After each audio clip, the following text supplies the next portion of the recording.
She kissed him like Vivian didn't exist. That was the part that stayed. Not Adrian's hands on Celeste Rowan's face. Not the way he tilted into her like gravity had changed. It was the kiss itself, unhurried, comfortable. The kind that doesn't happen the first time. Kind that has a history.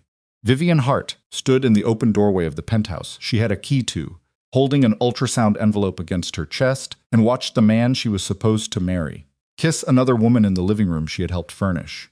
She did not make a sound. She did not drop the envelope. She stepped back, pulled the door closed with both hands so the latch wouldn't click, and stood in the hallway until her legs remembered how to hold her. If you have ever stood in a hallway like that, knowing that the next 10 seconds will split your life into before and after then, you already understand what Vivian felt.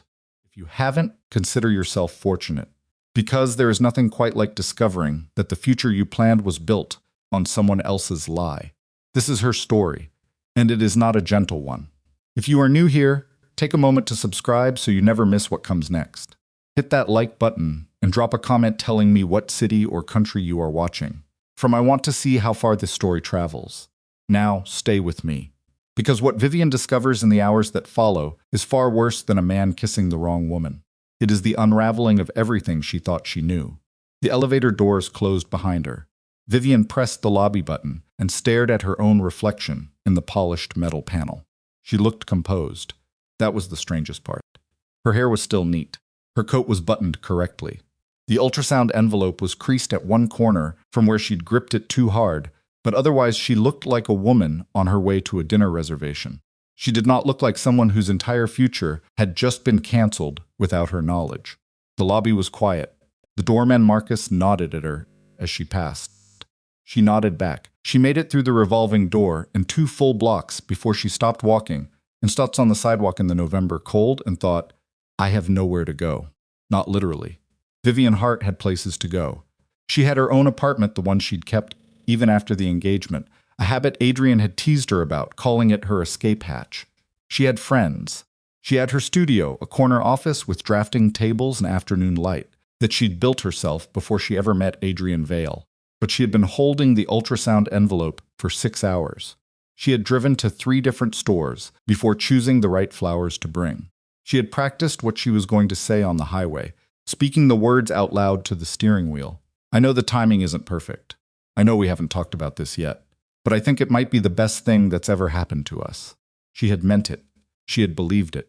And now she was standing on a sidewalk in Manhattan, holding photographs of 2 heartbeats, and the man who was supposed to share that moment was upstairs with another woman, and neither of them knew she'd ever arrived. Vivian did not cry. She walked to the corner, flagged a cab, and sat in the back seat with the envelope on her lap and her hands folded on top of it, very still, for the entire 40-minute ride across town. She thought about the way Celeste had touched his jaw. Familiar. That was the word. The way Celeste had touched Adrian's jaw was the way you touch something that belongs to you. Vivian had known Celeste Rowan for 2 years. She was a presence in Adrian's world the way a certain kind of weather is a presence, always arriving at inconvenient moments, always managing to look like she hadn't tried. Tall, dark-haired, the kind of elegant that looks effortless and isn't. She was the daughter of a man who ran shipping interests across the Atlantic, which made her socially indispensable in the circles Adrian moved through, and she had always treated Vivian with the particular brand of warmth that functions as a performance air kisses, compliments delivered with a 2-second delay, questions about Vivian's architecture work that stopped just short of genuine interest. Vivian had never liked her. She had also never said so. That was one of Vivian's problems, the kind she was only beginning to understand. She had spent 2 years absorbing things quietly, filing them away, choosing the graceful response over the honest one. Adrian called it her composure. Her best friend Danny called it something less flattering. In the cab, she thought about the last dinner party, 3 weeks ago. A gathering at the Vale Estate white tablecloths, crystal, conversation that sounded casual, but was actually a careful negotiation of alliances. Celeste had been seated across from Adrian. Vivian had been 3 seats down, between 2 council members whose names she'd spent the evening trying to remember. At some point, she had looked up and caught Celeste watching Adrian with an expression that Vivian had filed under something but hadn't named. She named it now. Ownership. The cab pulled up to her building. Vivian paid in cash, which she almost never did. She went upstairs. She sat on the edge of her bed for a long time. Then she opened her laptop. The name Mara Whitlock came from Danny, who had mentioned her once, in passing the attorney who doesn't lose. You want her on your side, not the other side, during a conversation about someone else's divorce. Vivian had not thought about it at the time. She thought about it now. It took her 40 minutes to find Mara's contact information, another 20 to draft an email that was 3 sentences long, and said almost nothing, but communicated everything to someone who knew how to read between the lines. She sent it at 11:47 p.m. Mara Whitlock responded at 7:15 a.m. The meeting was scheduled for Thursday. Vivian did not tell anyone. Not Danny, not her mother, not the assistant at her studio, who had been covering for her afternoon absence and was probably curious. She went to work the next morning, sat at her drafting table, and spent 4 hours staring at a residential renovation proposal for a family in Connecticut before she accepted that she was not going to accomplish anything today and took herself to lunch instead. She ordered a grilled cheese and a cup of soup. She ate both. She thought about the twins. She was 11 weeks along. The doctor had found the second heartbeat at her 9-week appointment a surprise, delivered with the particular gentle excitement of medical professionals who deliver surprises every day and have learned to calibrate their enthusiasm for the parents who might be overwhelmed. Vivian had sat on the examination table holding a grainy printout and thought, 2. There are 2 of them. She had driven straight to a paper store afterward and spent 30 minutes selecting an envelope because she wanted it to be right when she told him. She thought about that envelope now, sitting on her kitchen counter where she'd put it when she got home. The ultrasound photograph still inside. She should feel more, she thought. She felt numb, mostly. Clean. Like someone had pressed pause on the portion of herself that was supposed to be falling apart, and the rest of her had decided to use the quiet to get practical. She recognized this. It had happened once before, when her father died. The clarity before the grief. The strange competence that arrives when emotion is too large to process all at once. She was grateful for it. She was also frightened by it, a little, because she knew what came after. Thursday arrived. Mara Whitlock's office was in a building near Bryant Park. Clean lines, minimal signage, the kind of address that suggests competence without advertising it. The woman herself was 50, small, and possessed of the particular stillness that belongs to people who've spent 30 years in rooms where everyone is lying. She listened to Vivian for 22 minutes without interrupting. Then she said, "You haven't confronted him." "No." "Why?" Vivian considered the question. "Because I don't want to give him the opportunity to explain." Mara looked at her for a moment. "That's unusual. I know what I saw. Most people in your position want a conversation first. They want to be told they're wrong. I don't think I'm wrong." Mara nodded slowly. "Tell me about the financial arrangements." They talked for another 90 minutes. Mara was precise, methodical, and refreshingly uninterested in the emotional dimensions of the situation beyond their legal implications. She asked about joint accounts, property, assets in Vivian's name, assets in Adrian's name, what documentation Vivian had access to and what she didn't. When they were done, she said, "You have more leverage than you think, and significantly more than they expect you to have." Vivian said, "His family, his organization." Vivian had not mentioned the Vale family's other operations. She had described Adrian as a businessman in real estate and private equity, which was technically accurate the way a great many technically accurate things are also fundamentally misleading. But Mara had clearly done some reading between the appointment email and this morning. "You already knew who he was," Vivian said. Mara's expression didn't shift. "I do my research." Vivian liked her immediately. She spent the next 3 weeks being methodical. She transferred a portion of her own money funds, her studio earnings, her personal savings, accounts that were unambiguously hers to a new account at a different institution. She made copies of every document she had access to. She arranged a separate phone line. She did all of this carefully, without rushing, and without telling anyone. Adrian called every day, she answered. She was warm, slightly distracted, citing a complicated project at work. She met him for dinner twice. She sat across from him at a restaurant they both liked and watched his face while he talked about a property development in Brooklyn. And she thought, "I know you. I thought I knew you. I'm not sure anymore which is true." He was handsome in a way she had stopped noticing, only because she'd grown accustomed to it. Dark-eyed, measured, the kind of man who occupied space without appearing to try. He was also, she had always known, complicated. His family's money came from places he didn't discuss in detail. His father had been a certain kind of man, and Adrian had been raised in a tradition that assigned women specific roles in specific rooms. He had never treated her that way, had seemed to genuinely respect her work and her independence, but she had always understood that the world he came from had its own gravity. She had thought she could exist in that gravity without being pulled in. Maybe she had been wrong about that. At the second dinner, he asked her if everything was okay. Long week, she said. He studied her across the table. Adrian was perceptive. That was one of the things she had always respected about him. He read people the way some people read rooms. You seem somewhere else, he said. I'm right here, she said. She met his eyes and smiled. He accepted it. She did not feel good about that. She had expected to feel something like satisfaction, the small, cold pleasure of withholding something from someone who deserved to have it withheld. Instead, she felt tired and sad, which surprised her. The sadness had started arriving in the second week, quietly, alongside the clarity. She grieved at strange moments, in the shower, on the subway, once at her desk, when a song came through the studio speakers that had been playing the night Adrian proposed. She did not let herself grieve long. She had things to do. On a Tuesday in early December, she packed. She had arranged a rental in a coastal town in Maine, a house she'd found through an agency that didn't ask many questions, paid 3 months in advance, signed under her maiden name. She had told Mara. She had told no one else. The packing took most of the night. She was selective about it: clothes, work materials, the things that were genuinely hers, the books she couldn't leave. She left everything he had given her. She left the engagement ring on the kitchen counter of the apartment, which she'd kept paying rent on, and which was in her name alone, a decision that now looked like foresight. She left a short note that said, "I need time." She did not say where she was going. She did not explain. She loaded her car and drove out of the city while it was still dark.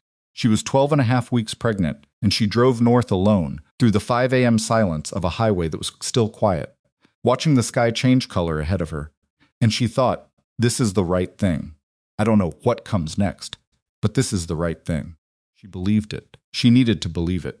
The radio played something low and instrumental, and she drove for 4 hours with her hands steady on the wheel, and the envelope on the passenger seat beside her, the one with the 2 heartbeats in it, the one she had carried for weeks and never delivered. She was not going to deliver it now, but she wasn't ready to leave it behind either. Adrian came home that evening to an apartment that felt wrong before he opened any doors. He identified it later as the smell or the absence of smell. Vivian wore a particular perfume, low and warm, that had become part of what the apartment meant. It was gone. The apartment smelled like itself without her in it, which was a different smell entirely. He found the note first. He read it 3 times. He called her phone. She answered on the second ring, which confused him. He had expected voicemail. "Where are you?" he said. "I'm fine," she said. "That's not what I asked." "I know." A pause. "I needed some time, Adrian. I'm sorry for doing it this way." "What does that mean?" "Vivian? What happened?" But she had already hung up. He called back. No answer. He called twice more. Nothing. He texted, and the messages delivered, but did not produce a response. He stood in the apartment, holding his phone and trying to identify what he was feeling, which was the thing he was least equipped to do under any circumstances. He identified several layers: confusion, which was unusual for him, anger, which was not, and beneath those, something he didn't look at directly because Adrian Vale had spent 38 years constructing himself as a man who did not feel this particular thing: fear. He called Graham Mercer at 10:30 that night. Graham was his head of security, had been for 8 years, was one of the 6 people Adrian trusted without qualification, and was also one of the few people in Adrian's life who gave him straight information, regardless of whether it was comfortable. He arrived at the apartment within the hour, looked at the note, and said nothing for a moment. "Plan this," Graham said. "That's not," Adrian started. "I'm not saying it as a criticism. I'm saying it practically. Planned it." She didn't just leave on impulse. He looked around the apartment. "What's missing?" They walked through together. Her clothes, personal files, her drafting materials, the things that mattered most to her, professionally and personally, selected and removed, without obvious signs of rushed departure. She was methodical, Graham said. "She's always methodical," Adrian said, and heard how that sounded, and didn't finish the sentence. Graham looked at him for a moment. "Do you know what she was upset about?" Adrian thought about the dinners. The look in her eyes that he had noticed and not pursued. The way she'd said, "I'm right here," while clearly being somewhere else. "I don't know," he said. It was honest. He genuinely didn't know. And that, more than anything else, was what kept him awake that night, not the anger, not the fear, but the terrible, humbling awareness that something had been happening right in front of him, and he had failed to see it. Graham spent the following week building a picture. He pulled financial records, which was routine. He looked at Vivian's accounts, the transfers she'd made, the timing of them. He looked at her phone records, her email activity, the metadata he could access through channels Adrian had access to but didn't ask about directly. What he found looked damning. The timeline of transfers went back 2 months. The new accounts had been opened before the engagement had reached any formal stage of planning. There were contacts with an attorney, Mara Whitlock, family law, known for high-net-worth divorces dating back 3 weeks. Graham laid it out for Adrian at the kitchen table, with the printouts arranged in chronological order. She was planning this for at least 8 weeks, he said. Adrian sat very still. He looked at the pages. He looked at the dates. He thought about what 8 weeks ago meant. It was October. October was the engagement dinner. October was the night he'd told his father that Vivian was the one, and had meant it completely. Something was wrong with this picture. He couldn't place it yet, but something was wrong. "Doesn't make sense," he said. "The records say otherwise." "I know what the records say." He stood up, walked to the window. Manhattan moved below him, indifferent. "Something doesn't fit." Graham said nothing. He was one of the few people who understood that sometimes Adrian needed silence to work through what he was thinking. "She left," Adrian said finally, more to himself than to Graham. "She left and she planned it, and there's a reason I don't know about. And I need to figure out what that reason is before I do anything else." Graham nodded. "I'll keep looking." What neither of them knew was that someone had already been looking, and what that someone had found, they had been very careful to bury. Celeste Rowan called Adrian 3 days after Vivian left. She was sympathetic in a way that felt practiced appropriate concern, generous listening, none of the gloating that would have been obvious. She was smart. She had always been smart. She sat across from Adrian at the small bar they sometimes met at for business conversations and said, "I'm so sorry. I know how much she meant to you. Whatever she was going through, it sounds like she made this decision alone." "She did," Adrian said. "That says something about her, that she couldn't talk to you." Adrian looked at his glass. He didn't disagree. "There's been some talk on the council," Celeste said. Careful, casual, about the succession question. "The family expects things to be structured, and with the engagement in this kind of uncertainty." "It's not an uncertainty," Adrian said. His voice was flat. Celeste looked at him evenly. "No, I'm not making any decisions about the council or the succession or anything else until I understand what happened." Pause. Something moved across Celeste's face, a recalibration, so quick that he almost missed it. If he'd been less tired, he would have named it. But he was tired, and he let it pass. "Course," she said. "Take all the time you need." She was gracious about it. That was what he remembered later, how gracious she was. How completely she had seemed to mean it, and how 3 days later, the council meeting had been quietly restructured to include a discussion of alternate succession arrangements. Graham told him about the meeting. Adrian shut it down by phone in under 2 minutes. He was not yet ready to be managed, but the pressure had started, and Celeste, he would later understand, had been the one who applied it. Vivian arrived in Maine on a Wednesday morning. The house was smaller than the photographs had suggested, which she hadn't minded. It sat at the edge of a rocky coastal property, gray-shingled, solid, the kind of structure that had been built to survive weather rather than impress visitors. The landlord left the key under a pot on the porch. Vivian let herself in, walked through each room slowly, and stood at the back window, looking at the water for a long time. She felt the knot in her chest loosen slightly. Not gone. Just smaller. She unpacked methodically. Clothes in the closet. Work materials on the table near the good light. She had brought 3 books and a small drafting kit and her laptop and the things she needed to keep working, because she was not going to stop working. She had a studio to run. She had projects in process. She had, as of 11 weeks and 6 days, 2 small lives that were going to need things she hadn't yet started planning for. She sat at the table that night with a notebook and a pen and started making lists. Medical care, local prenatal vitamins. She had those. OB referral, she'd need to find one. Financial review, she had enough to manage for 6 months without stress, longer if she was careful. Mara had told her that the legal process would take time, that there were aspects of the Vale family arrangements that would require patience to untangle properly, and that Vivian should be prepared for that. She was prepared for it. What she was less prepared for was the silence. Not the quiet of the house, she liked the quiet of the house, the sound of the water, and the absence of traffic, and the way nighttime here was actually dark, instead of the orange-gray ambient light of the city. The silence she wasn't prepared for was the interior kind. The conversations she'd been having with herself for weeks, the endless loop of what she'd seen and what she should do and how she felt about it, suddenly had nowhere to go. She had made the decision. She had done the things that needed doing. She was here and she was alone. She put her hand on her stomach. "Okay," she said, to the room, to herself, to the two small presences that didn't yet know the world they were arriving into. "We're here. This is the plan for now." This was settled around her in the dark. Outside, the water moved. 2 weeks into December, Graham called Adrian at midnight. Adrian answered on the first ring. "I found something," Graham said. His voice had a quality Adrian hadn't heard in a long time. Careful, slow, the way Graham spoke when he was working through something that disturbed him. "Tell me. The financial records. The ones I showed you. The transfers. The account openings. What about them?" A pause. "They've been altered." Adrian was quiet. "The metadata on 2 of the documents doesn't match the creation dates on the records themselves," Graham said. "Someone with access to our internal systems put those records together. They're not." He stopped. "They look real. They were designed to look real. But they're not real, Adrian. The timeline I showed you was fabricated." The word landed in the apartment like something physical. Adrian sat down. "Who has access to those systems?" he said. His voice was completely even, which was a sign Graham recognized as the one that meant the conversation behind it was anything but.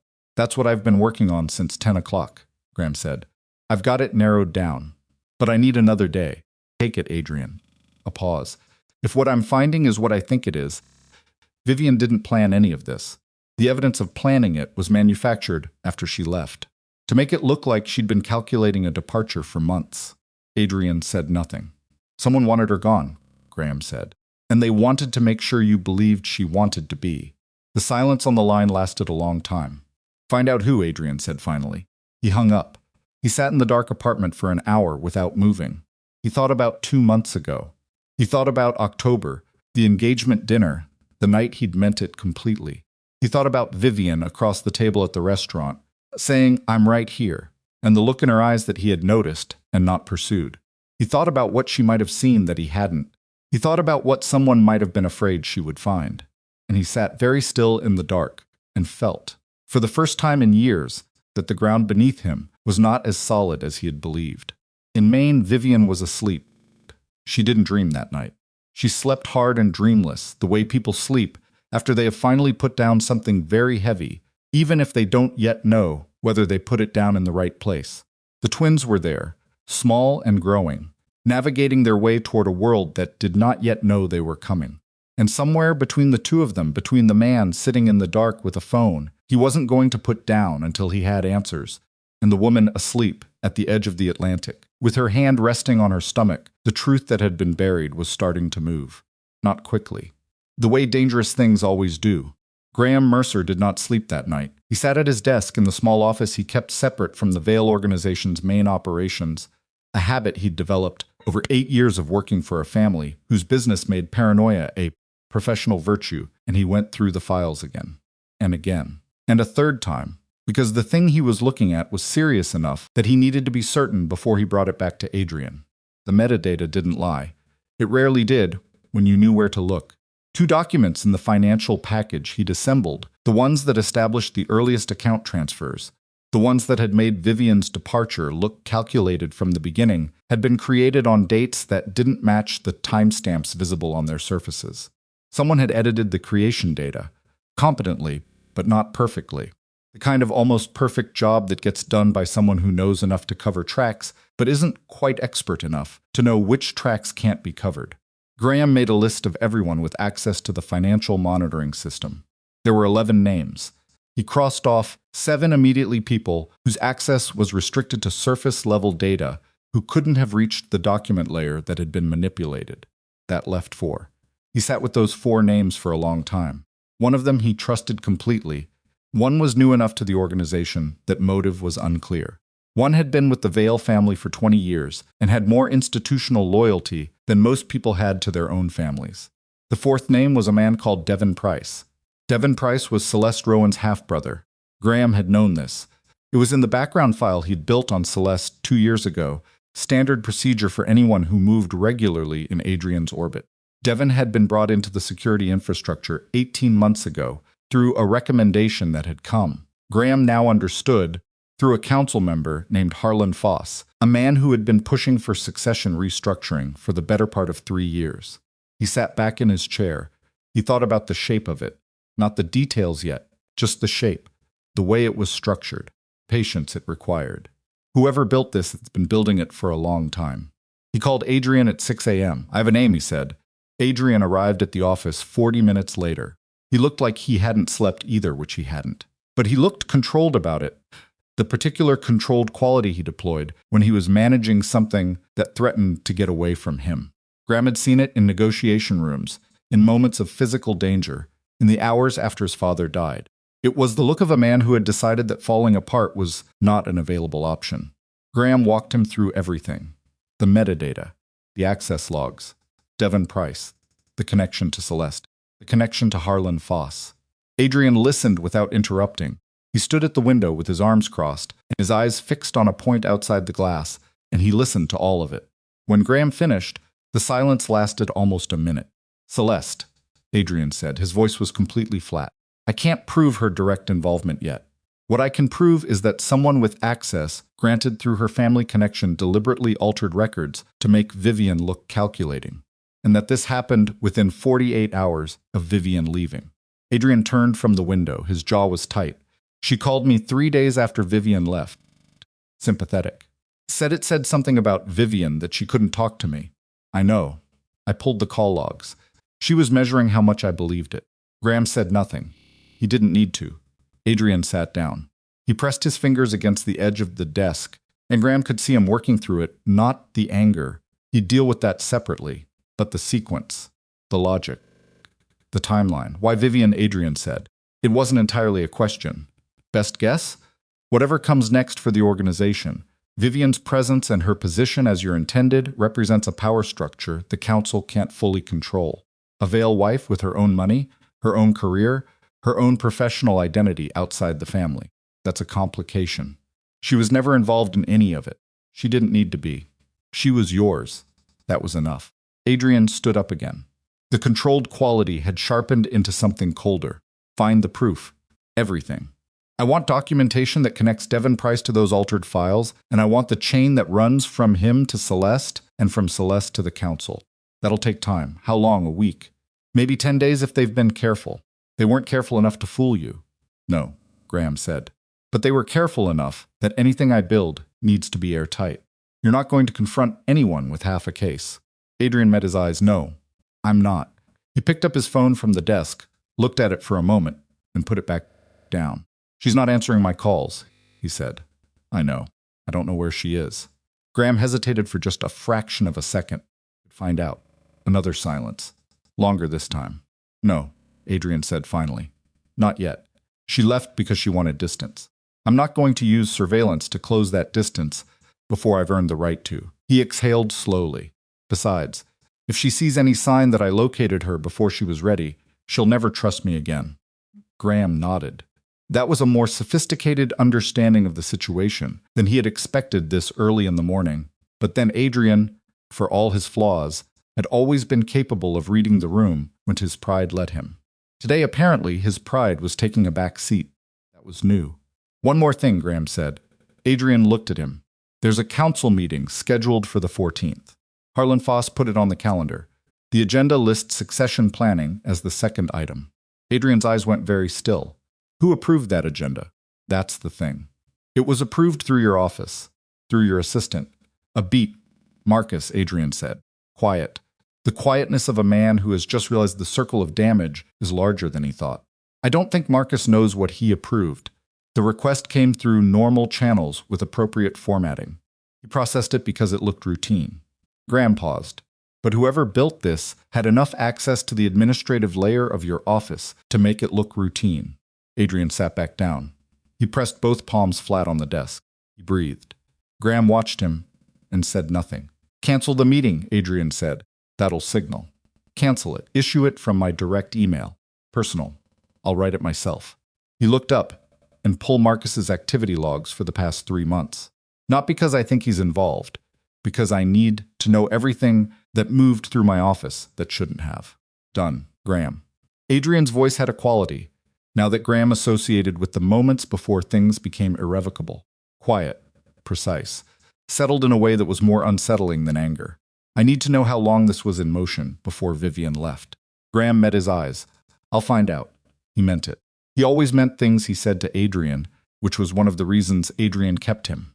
But the answer when it came was going to be worse than either of them currently expected. Vivian was at her second prenatal appointment when her phone buzzed with Adrian's name. She was lying on an examination table in a small coastal clinic. The nearest OB practice was 40 minutes from the rental house, a drive she'd made that morning in light snow. And her phone was in her coat pocket on the hook by the door, and she watched it buzz from across the room and did not get up. The doctor, a woman named Patel, who was brisk and efficient and refreshingly uninterested in Vivian's personal situation, noticed the buzzing. You can get that if you need to. I don't need to, Vivian said. Dr. Patel nodded and returned to the ultrasound equipment. Twins are looking good, both growing on schedule. Any cramping, spotting, unusual pressure? No. Nausea? Some mornings. Normal. You're 13 weeks, so it should ease in the next 2 to 3 weeks for most people. She adjusted the probe. The monitor filled with the familiar static and movement that Vivian had spent 10 minutes staring at alone at her 9-week appointment. There they are, both heartbeats strong. Vivian looked at the screen. She had told herself she would feel it differently this time.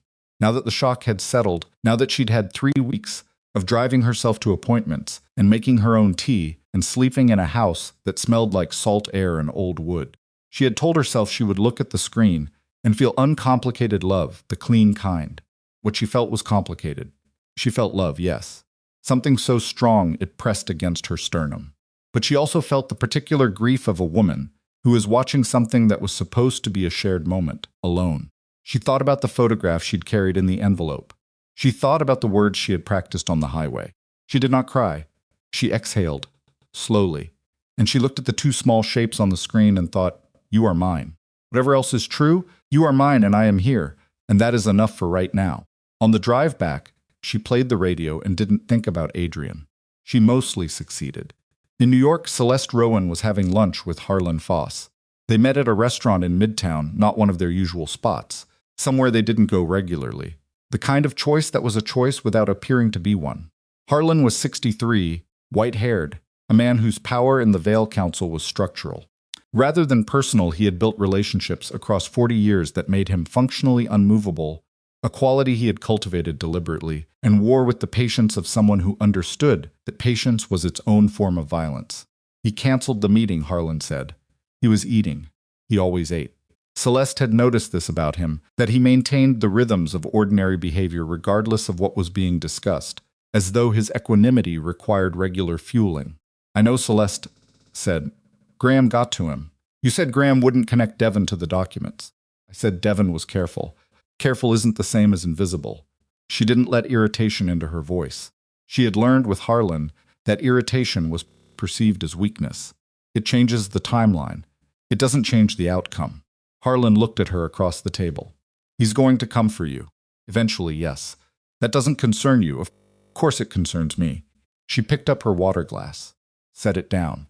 But Adrian coming for me means Adrian has redirected his attention from Vivian to me, which means Vivian is no longer the target of his investigation. Harlan thought about this. And if he reconciles with her? He won't. You're very certain. He believes she left him. That pride isn't going to dissolve because Graham found some altered metadata. Adrian's ego won't let it. He'll rebuild the picture, and at some point, he'll accept that the original interpretation was wrong, but that process takes months. And in those months, the succession question sits open. The council has room to maneuver, and the Rowan Shipping Alliance becomes the logical solution to the problem. Harlan ate. The girl is pregnant, he said. The words landed on the table between them. Celeste's expression did not change, I'm aware. Devon found out 2 days before she left. He pulled her medical records through the insurance system. I know, Harlan, Devon told me, and you chose not to tell Adrian. Pause. Celeste looked at him evenly. If Adrian knows she's pregnant, he goes to Maine. He finds her. The conversation happens, and whatever she felt when she saw me with him gets overridden by the pregnancy. He's a man who believes in his own legacy. A pregnant fiancée is a gravitational force he won't resist. She set her fork down. The pregnancy is the one thing that can pull him back to her faster than anything I do. So yes, I didn't tell him. Harlan was quiet for a moment. He drank his water. He looked at his plate. If that comes out, he said, and it will come out, eventually everything we've built looks like the deliberate concealment of his children. Only if you frame it that way. There is no other way to frame it. Celeste met his eyes. Then we need to make sure Adrian never finds out where that information came from. Harlan looked at her for a long moment. Something moved through his expression, not conscience exactly, but its distant cousin. Calculation dressed up as reluctance. How far are you willing to take this, he said. As far as it needs to go. He nodded slowly and returned to his food. At the next table, 2 women were laughing about something. The sound drifted over, incongruously bright against the quiet of the booth. Celeste watched them for a moment, then looked out the window at the street below. She thought about Adrian's face the last time she'd seen him. Careful control. The grief behind it, because she knew Adrian well enough to identify grief, even when he was performing the absence of it. She had known him for 7 years, long enough to know his weaknesses, long enough to know that his pride and his perception, the 2 things he trusted most, were also the 2 things most easily turned against him. She did not think about the twins. She had learned a long time ago not to think about the collateral dimensions of necessary decisions. Graham found the connection to Devon Price on a Thursday. It was cleaner than he'd hoped and more extensive than he'd feared. Devon had accessed the document system on 3 separate occasions in the 48 hours, following Vivian's departure, pulling, editing, and re-uploading files with sufficient technical competence to fool a surface-level review, but not the kind of forensic examination Graham had conducted. The access log showed Devon's credentials. The edit history showed the alterations. Timestamp discrepancies showed the fabrication. It was enough. It was more than enough. Graham called Adrian and told him to come to the office. Adrian arrived and stood at the desk, looking at the laid-out evidence with an expression Graham had never quite seen on him before. Not anger, he'd seen plenty of that. Not grief. Something that was both at once compressed into a flatness that was more unnerving than either emotion would have been on its own. He looked at the documents for a long time. Devon Price, he said. Yes. Who hired him? He came in through Harlan Foss. But the access that made this possible was granted through a system authorization that has Celeste ID attached to it. Graham, his voice neutral. She granted his credentials 8 months ago. When the authorization was logged, she listed him as a contractor for a legitimate communications project. No one reviewed the scope. 8 months, Adrian said. At least. Adrian looked up from the documents. She was building this for 8 months. Graham said nothing. Before I met with the shipping family. Before any of the council conversations about the succession started. Adrian exhaled through his nose. This wasn't reactive. She wasn't responding to the engagement. This was the plan. Yes. And Vivian left because he stopped. Graham watched him get there. Watched him put together the thing that Graham had put together 2 days ago and had been waiting for Adrian to reach on his own, because some conclusions need to arrive on their own terms. She saw something, Adrian said quietly, and she didn't confront me. She left. He pressed his hand flat against the desk. Because she thought I knew. She thought whatever she saw, I was already part of it. Possibly. She left to protect herself. The words came out rough. Not because she stopped. He cut himself off. His jaw tightened. She was protecting herself from me. Because she had no way of knowing I wasn't part of it. The room was very quiet, Graham Adrian said. His voice had gone to the cold place again. Place that preceded decisions. Tell me everything you know about what Devon accessed. Not just the financial files. Everything. Graham hesitated for half a second. There's one more thing. Adrian looked at him. Devon pulled records from the insurance system 2 days before Vivian left. A pause. Her medical records. The silence that followed had a different quality than the others. He was looking for leverage, Graham said carefully. Something to use if the departure didn't go cleanly. Something that could be brought out later if needed. What did he find? Graham met his eyes. She was pregnant, Adrian. She was 13 weeks pregnant when she left. Devon found out 2 days before she went, and the information was passed up the chain. He stopped. Let that sit. Adrian did not move. He stood at the desk with his hand still flat against the surface, and he did not move, and the expression on his face was the kind that belongs to moments that permanently alter the architecture of a person. Graham had seen Adrian make men fear him, had seen him negotiate rooms into silence, had seen him absorb bad news and bad losses with the control of someone who had learned, very young, that showing pain was a liability. He had never seen him look like this. They knew, Adrian said. The words barely had sound. The information was passed to Celeste. Whether she acted on it or suppressed it, they knew she was pregnant, and they didn't tell me. Yes, she walked into that penthouse carrying. She walked in there to tell me. He stopped. His hand pressed harder against the desk. She came to tell me, and Celeste was there, and she left without saying anything. And for 3 months, I've been standing here, believing she abandoned me. Graham said nothing. There was nothing to say. Adrian straightened up. He took his hand off the desk. He stood very still for a moment, and Graham watched the sequence of things moving through him, the grief, the fury, the understanding of what had been lost in those 3 months, the particular horror of a man who has always trusted his own judgment, realizing exactly how thoroughly that judgment was manipulated. Set up a meeting with Celeste, Adrian said. Adrian. Set up. A meeting. Each word careful. Carved. Tell her I want to talk. Tell her I've made a decision about the council restructuring, and I want her input. Tell her whatever will make her show up. He picked up his phone from the desk. And Graham. Yeah. Find out where Vivian is. Graham looked at him. I should have asked 2 months ago, Adrian said. I was too proud to ask. I'm asking now. He walked out of the office. Graham sat at the desk for a moment with the documents in front of him. He looked at Devon Price's name on the access log. He thought about 8 months of careful, patient construction. The kind of plan that required a certain fundamental willingness to treat human lives as pieces on a board. He thought about a woman arriving at a penthouse with photographs of 2 heartbeats. He pulled up his location resources and started working. The meeting with Celeste happened 2 days later. She arrived at the apartment Adrian's territory, his choice, a signal she registered, and chose not to acknowledge wearing a dark coat and the particular composed expression that had always read to Adrian as sophistication. He was beginning to understand it differently now.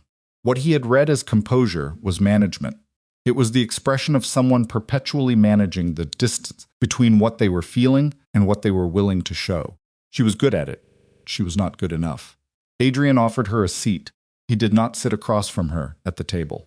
Stood at the kitchen counter with his coffee and let her be the one who was sitting, which put her at a uncomfortable disadvantage that she would identify immediately because she was smart enough to identify it. He did it anyway. You said you'd made a decision about the council, she said. I said I wanted your input, he said. That's not the same thing. Beat. What would you like my input on? Devon Price. The name hit her. Barely she controlled it almost completely, but he was watching for it, and he saw the fractional delay before she responded. The half-second where the adjustment happened. I'm not sure I follow, she said. Yes, you are. He set his coffee down. Devon Price, who you granted system access to 8 months ago. Devon Price, who used that access to alter financial records that were used to make Vivian look like she'd been planning to leave me for months. He held her gaze. Devon Price, who pulled her medical records 2 days before she left. Because you needed to know if there was anything in her medical file that would complicate what you were building. Celeste's expression had gone entirely still. I'm going to tell you something, Adrian said, and I want you to understand that I'm not asking. I'm telling you because you're going to hear it from me before you hear it from an attorney. He walked toward her slowly and stopped at the other side of the table. I have the access logs. I have the metadata from the altered files. I have the complete documentary chain that connects Devon's access to your credentials, and from your credentials to Harlan Foss, and from Harlan Foss to the succession agenda that appeared on the council calendar through my own office. He pulled out the chair across from her and sat, deliberately. Now they were level. I have all of it, Celeste. So, before you decide what your face is going to do next, you should know that the performance you're considering isn't going to work. Silence. Long silence. Something shifted in Celeste's face. Not collapse. She was not the collapsing kind. But the performance dropped. Not all of it, but enough. Enough that what was underneath became visible. You were supposed to move on, she said. The words came out with a flatness that was almost honest. She left, Celeste continued. That was what was supposed to happen. She removes herself, the situation resolves. The council has room to operate, and the shipping alliance moves forward in a way that actually stabilizes your succession instead of complicating it. She looked at him directly. What we built was going to work. You hid her pregnancy from me. Pause. Devon found it in the records. You hid it. From me, his voice did not rise. That was the most unnerving thing about it, the absolute flatness. She came to that penthouse to tell me she was pregnant, and you were standing in my living room, and she saw enough to decide she couldn't stay. And then you found out she was pregnant, and you deliberately concealed it. He leaned forward slightly. I have been living for 3 months believing she abandoned me, and she is in Maine right now carrying my children, alone, and you knew. Celeste held his gaze. She was still composed, it was remarkable. How composed she remained, but her hands, on the table, had gone very still in the way that hands go still when their owner is preventing them from moving. It was a complication that don't. The word was sharp and final. Don't build an explanation. I've been in enough rooms to know what an explanation sounds like when it's built, and I'm not going to sit here and let you build one. The silence that followed was different from the ones before. It was the silence after something breaks. Harlan is going to distance himself from you, Adrian said. What he does. He survives by identifying which direction the current is running and repositioning before anyone notices. He'll give you Devon. He might give you the council members who co-signed the succession agenda. And when it's done, you'll be the one standing in the open. He stood up. I want you out of every meeting, every event, every room that has anything to do with my organization or my family. I want Devon Price's access revoked today. And I want you to understand that I'm extending you a courtesy by telling you this directly rather than through an attorney, and that courtesy is the last one you're getting. Celeste looked up at him. For the first time since she'd arrived, she looked her actual age. Not old, she wasn't old, but the particular youth that comes from absolute certainty in one's own position was gone from her face. She's not going to take you back, Celeste said. It was the last thing she had. He could see that. The last piece of leverage, or the closest thing to it, the idea that whatever he had dismantled, the end result was the same.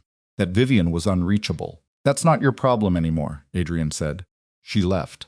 He stood at the window and watched the street below for a long time after the elevator doors closed. He thought about Maine, about a woman who had driven north alone with photographs she'd never delivered, about 3 months of silence that he had filled with the wrong story, the one someone else had written for him, and how much of those 3 months could never be returned to either of them. He thought about 2 heartbeats on a monitor somewhere he hadn't been. He picked up his phone. Graham had sent an address. Adrian looked at it. He looked at it for a long time. He was not going to drive to Maine tonight. He knew that. He was not going to arrive on her doorstep with 3 months of damage and the expectation that the truth would fix it.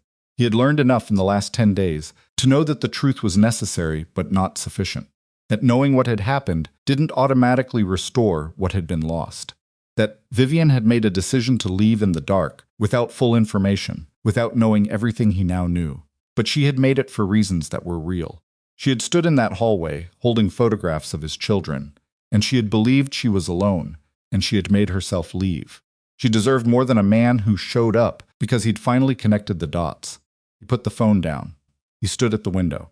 Outside, Manhattan went on doing what Manhattan did indifferent, continuous, unimpressed. The city that had held both of them for years, without ever once caring what happened between them. Tomorrow he would begin dismantling what Celeste and Harlan had built. Formally, legally, with documentation and attorneys, and the kind of restructuring that left no room for future maneuvering. He would remove every piece of the old structure that had made this possible, the opacity, the concentrated access, the council arrangements that gave small groups of ambitious people leverage over his decisions. He would do all of that. And then, when it was done, when he had something real to offer, instead of just a corrected version of the lies she'd been left with, he would go to Maine. He owed her that much. He owed her considerably more than that. Across the city, in a quiet bar he didn't know about, Harlan Foss was already on the phone. And the thing that was moving quietly, the way dangerous things do, had not finished moving yet. Harlan Foss made 3 phone calls that night. Graham found out about 2 of them within 48 hours. The third one took longer. And by the time it surfaced, the damage it had set in motion was already moving toward Vivian like weather slow at first, then all at once. The first call went to Devon Price, short, 12 minutes. Graham's team couldn't pull the content, only the metadata, but the timing told its own story. It happened 40 minutes after Celeste left Adrian's apartment, which meant Celeste had called Harlan from the elevator, or from the street, or from the car. She had called him the moment she understood that Adrian had everything. The second call went to a man named Stafford Reese, who was a partner at a litigation firm that had done work for the Vale Council on 3 separate occasions over the past decade. Graham knew the name. He pulled the file. Stafford Reese specialized in one particular subspecialty of corporate litigation, asset protection in the context of contested succession. Harlan was not distancing himself from Celeste. He was repositioning for a different fight. Graham called Adrian at 7 in the morning with this information, and Adrian listened to it standing in the kitchen of the apartment in his clothes from the night before, because he hadn't slept and hadn't changed, and had spent most of the night at the kitchen table going through the organizational documents that Celeste Access had touched, looking for anything else that had been altered or planted. He had found 2 more things. Neither of them were financial. "Tell me about Stafford Reese," he said. Graham told him. Adrian was quiet for a moment. "They're not conceding. Harlan's building a defense. He's going to argue that the succession arrangements were legally valid, and that whatever Celeste did independently doesn't invalidate the council's authority to restructure. That's my read. Which means he needs to get ahead of this before I go to the attorneys. You have maybe 72 hours before whatever he's filing becomes the framework for the conversation instead of yours." Adrian looked at the document spread across the kitchen table.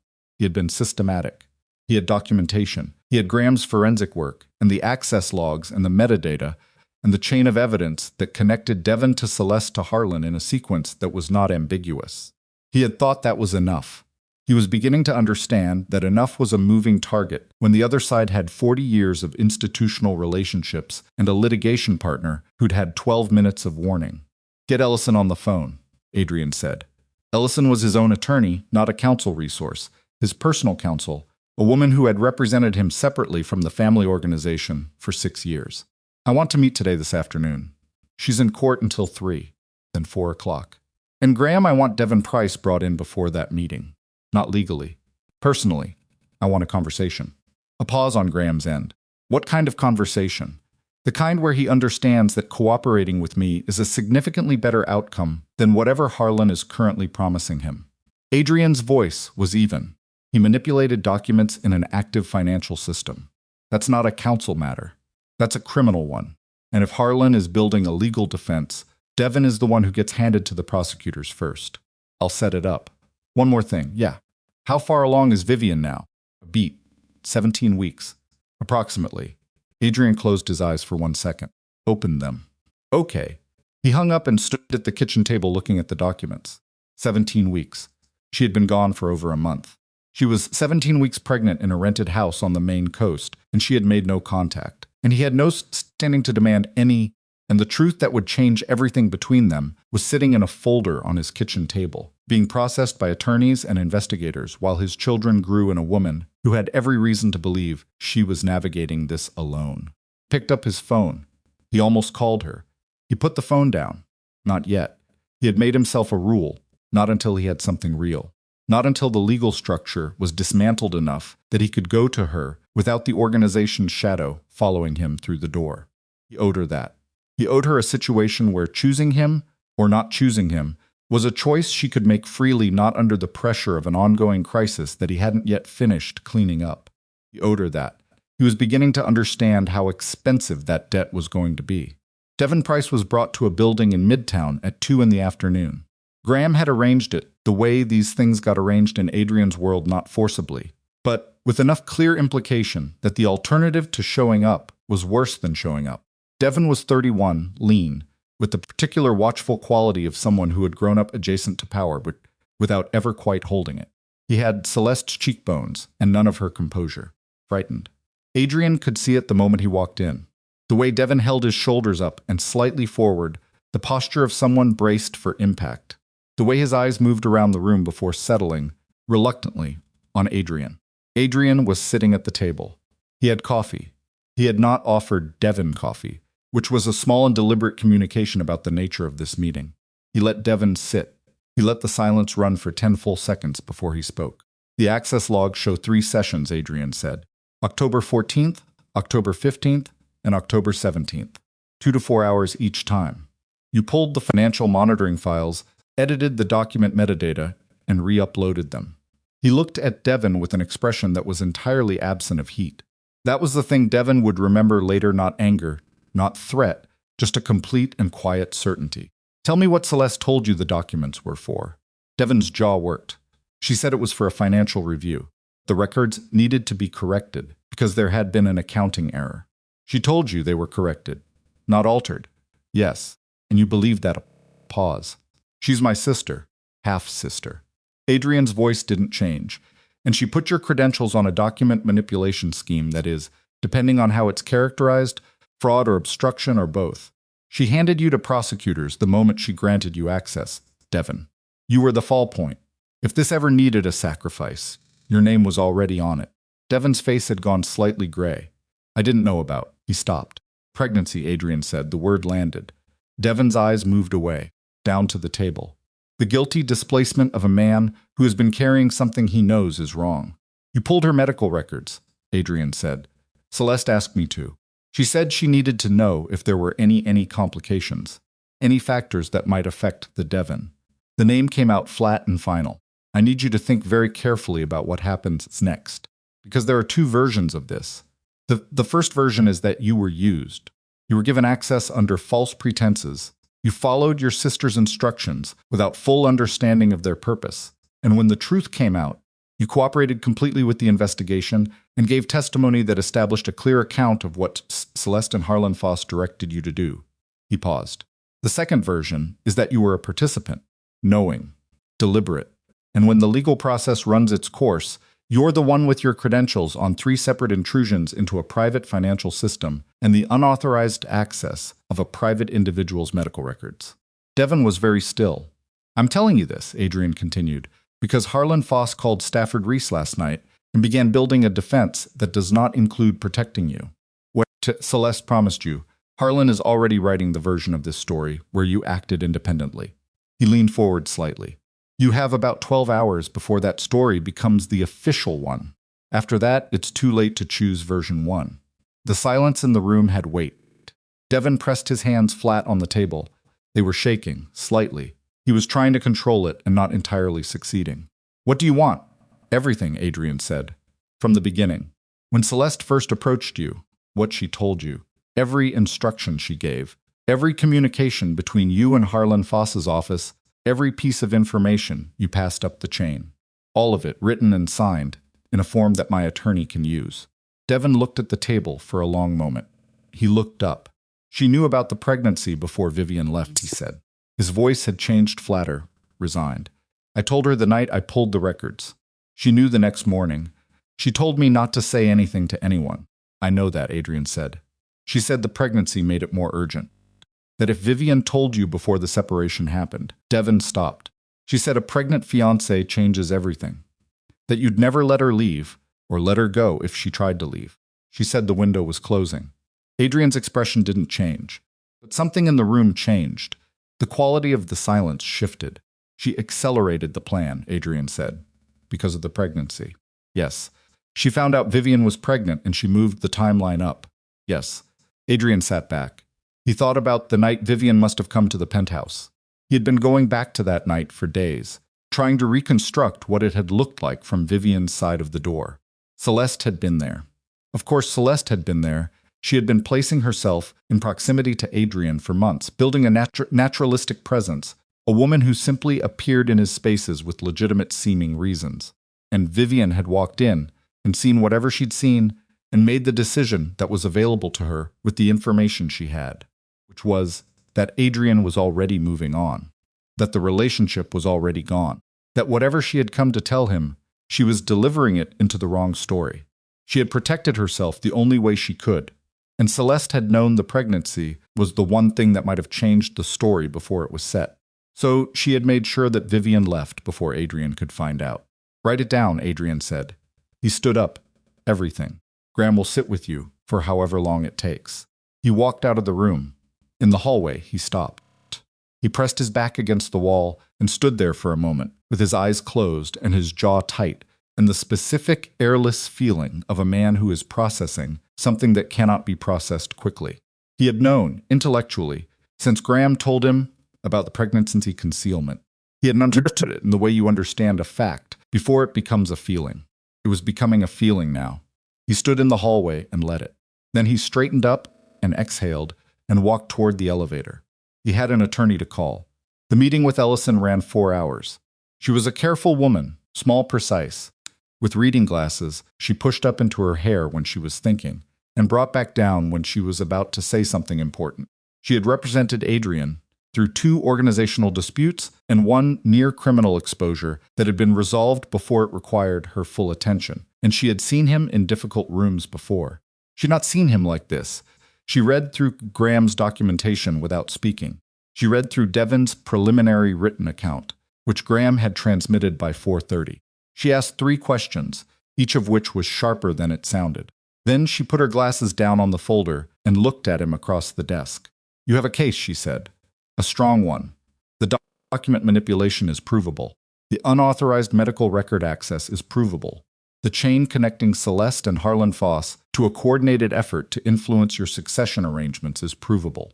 She paused. "Say it." Harlan filed a preemptive injunction this afternoon through Stafford Reese. He's arguing that the council's succession arrangements represent a binding contractual obligation that cannot be unilaterally dismantled without council approval, and that any assets restructuring you undertake in the meantime constitutes a breach of the organizational charter. Adrian stared at her. "That charter was written by my father." "Yes. The council's authority under that charter was always advisory, never binding." "That is your interpretation." Harlan's interpretation, as of 4 o'clock today, is different. She looked at him over her glasses. He's not trying to win. He's trying to create enough legal complexity that any restructuring you initiate gets tied up in proceedings for 12 to 18 months, during which time the council maintains its current operational authority. She folded her hands on the table. "Playing for delay, Adrian, not victory. And delay in this situation is a form of victory." Adrian was quiet. He understood delay. He had used it himself on more than one occasion. Harlan had 40 years of experience. He knew that a fast opponent can be slowed by process, that litigation creates its own momentum, that the side willing to wait out the grinding work of institutional procedure often wins simply by endurance. "What's the fastest path through it?" Adrian said. "Depends on what you're willing to do." Ellison chose her words carefully. "The cleanest resolution, the one that bypasses the charter dispute, entirely is cooperation. If you engage with federal oversight on the legitimate business operations, voluntarily, the organization's criminal adjacent structures become legally insulated from the charter dispute because they're no longer under your control. The council can't claim authority over assets that are under federal administration." The word federal sat in the room. Adrian looked at her. He had known this was a possibility. Had known it in the abstract, the way you know about surgical options before you need surgery. It had been a theoretical end state, something that happened to organizations under pressure, not something he had ever seriously considered as a choice. "That's not a small decision," he said. "No," Ellison said. "It's not. The legitimate operations employ 300 people, who would continue to be employed during and after the administration process, with significantly more legal clarity about the nature of their employment than they currently have. It exposes the family's history. The family's history is already exposed, Adrian. Graham's investigation, Devon's testimony, none of that stays contained. Question is whether you control how the exposure happens, or whether Harlan Foss does." She looked at him steadily. "Voluntary cooperation is not the same as prosecution. You are not the primary subject. You are the person who identified a conspiracy within your own organization and came forward with documentation." She paused. That distinction matters. Adrian sat at her desk for a long time. He thought about what he had told himself weeks ago, standing at the apartment window, that his children would not inherit the darkness, that he was going to restructure the legitimate businesses under an independent board, separate himself from the criminal adjacent operations, build something that didn't require secrecy to survive. He had thought he was going to do that on his own terms, on his own timeline. Harlan had removed the timeline. Draft the cooperation framework, he said. His voice was steady. I want to see the full scope before I sign anything. Draft it. Ellison nodded. She reached for her pen. There's one more thing you should know. He looked at her. Stafford Reese's filing this afternoon included a reference to the pregnancy. She held his eyes. Harlan knows. He's incorporated it into the succession argument. He's claiming that the existence of potential heirs creates an additional legal obligation for the council to remain involved in succession oversight. The room went very quiet. He used the twins, Adrian said. Yes. As a legal instrument. Her voice was even. Professional. But he could see behind the professionalism that she found this particular piece distasteful. He's arguing that the council has a fiduciary responsibility to future heirs of the organization, and that this responsibility supersedes your unilateral authority to restructure. He doesn't know the twins. He doesn't know Vivian. He's never met her. Adrian's voice had gone to a place past anger, past the specific temperature of rage, into something colder and more considered. He found out about the pregnancy and put it in a legal filing before I had a chance to tell their mother that I know. Yes, she's going to find out. Ellison was very still. If that filing is public record, Adrian started. It's not yet. It's in an initial submission that has not been formally entered. I can move quickly enough to keep it out of the public record if we respond before it's processed. She was already pulling papers. But Adrian, if someone on Harlan's side makes contact with Vivian directly, or through a process server, or through any legal mechanism that references the filing, she'll find out from a stranger, he said, that her pregnancy was used as a legal argument in a succession dispute that she doesn't even know is happening. Ellison looked at him. He stood up. He was already reaching for his phone. He had told himself not yet. He had made himself a rule about not yet. He had constructed a careful justification for waiting, until everything was clean, until the legal structure was handled, until he had something real to offer. Harlan Foss had just destroyed the timeline for that decision. If Vivian found out about the filing before she heard from Adrian, if she learned that her pregnancy had been incorporated into a legal dispute by men she had never met, men who had already demonstrated they were willing to treat her as a variable she would believe, with complete justification, that nothing in Adrian's world was ever going to stop using her as a piece in other people's games. He could not let that happen. He could not let the first contact be from a process server. Called Graham. Graham answered on the first ring. I need you to find out if anyone from Harlan's legal team has made any contact with Vivian. Phone, mail, email, any process service attempts in Maine. His voice was controlled but moving fast. If they've reached out to her before I do, I need to know right now. He heard Graham's chair move. Keyboard. Give me 20 minutes. I don't have 20 minutes, Graham. I need this now. Then give me 12. Adrian stood at the window of Ellison's office. The city below was beginning its evening shift lights coming on in towers, traffic thickening, the particular blue of a December dusk over Manhattan. He stood there for 12 minutes without moving. His phone buzzed. Graham's text, nothing yet from Harlan's team. But there's a process service firm in Portland, ME, that received a referral from Reese's office 2 hours ago. They haven't moved yet, but the referral exists. Adrian stared at the text. 2 hours ago, while he had been sitting in Ellison's office, going through documents, someone had already sent the instructions to a process server 40 minutes from Vivian's door. Type back, can you intercept it? 3 seconds. Graham, legally? No, but I can get to her first if you move now. Adrian looked at the text. He looked at the city. He thought about a woman in a gray-shingled house at the edge of the ocean, 17 weeks pregnant, who had spent the last month building a careful, quiet life out of the wreckage of a trust she hadn't known, was being dismantled around her, who had left without explanation because she hadn't known the explanation was available, who deserved, above everything else, to hear the truth from the person who owed it to her, not from a stranger with papers. He typed, "Send me the address." He was already moving toward the door. Ellison looked up from her desk as he grabbed his coat. "I have to go to Maine," he said. She looked at him for a moment. The cooperation framework. File the preliminary response to block Harlan's submission from entering the public record. Do whatever you need to do tonight. I'll sign anything you need remotely. He stopped at the door. But I have to get there first. She nodded once. Be careful, Adrian. He went. He drove. He did not take a car service, did not call a driver, did not want another person in the vehicle for this particular trip. He drove himself north on the highway in the December dark with the address in his phone and the heater running, and 4 hours of silence ahead of him. He drove, and he thought about what he was going to say. He had been a man who always knew what to say. In rooms full of people who wanted things from him, he had always known the right words, not always the honest ones, but the effective ones. The words that moved situations in the direction he needed them to move. He did not know what to say to Vivian. He thought about it for 4 hours. He tried out sentences in his head and discarded them. He thought about starting with the evidence, laying out what Graham had found, the documentation, the chain. He thought about starting with an apology, but that felt like asking to be forgiven before she'd had the chance to tell him what forgiveness would even require. He thought about starting with the twins, with I know, with the acknowledgement that he'd known for weeks and hadn't come, and here was why. None of it felt right. All of it felt inadequate. He drove. Somewhere north of Portland, the snow started.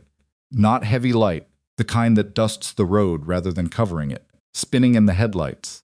He kept driving. He had driven in worse. He had navigated considerably more treacherous things than winter roads, had walked out of negotiations and confrontations that were designed to break him, and walked out intact, had inherited a world full of men who wanted things he had, and learned to manage all of them, with enough control that the manage never showed. He had never learned how to walk into a house where someone had every right to close the door in his face. He pulled off the highway onto smaller roads. The GPS guided him through a town he'd never been to, past a hardware store and a diner and a stretch of dark water on the left side of the road. The houses grew farther apart. The road narrowed. He turned onto a gravel drive and stopped the car. The house was gray shingled and solid and lit from the inside warm light in one front window, the kind that means someone is awake and present. A car he didn't recognize was parked beside the house, salt-rimed from coastal roads. He sat in his car for a moment, he thought. I have nothing to offer her except the truth.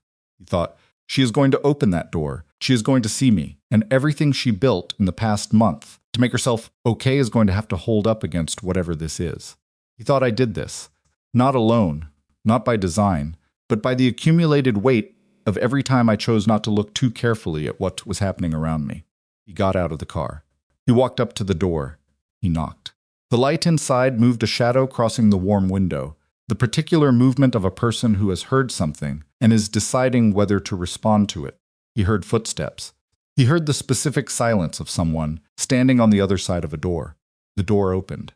Vivian stood in the doorway in a sweater he didn't recognize.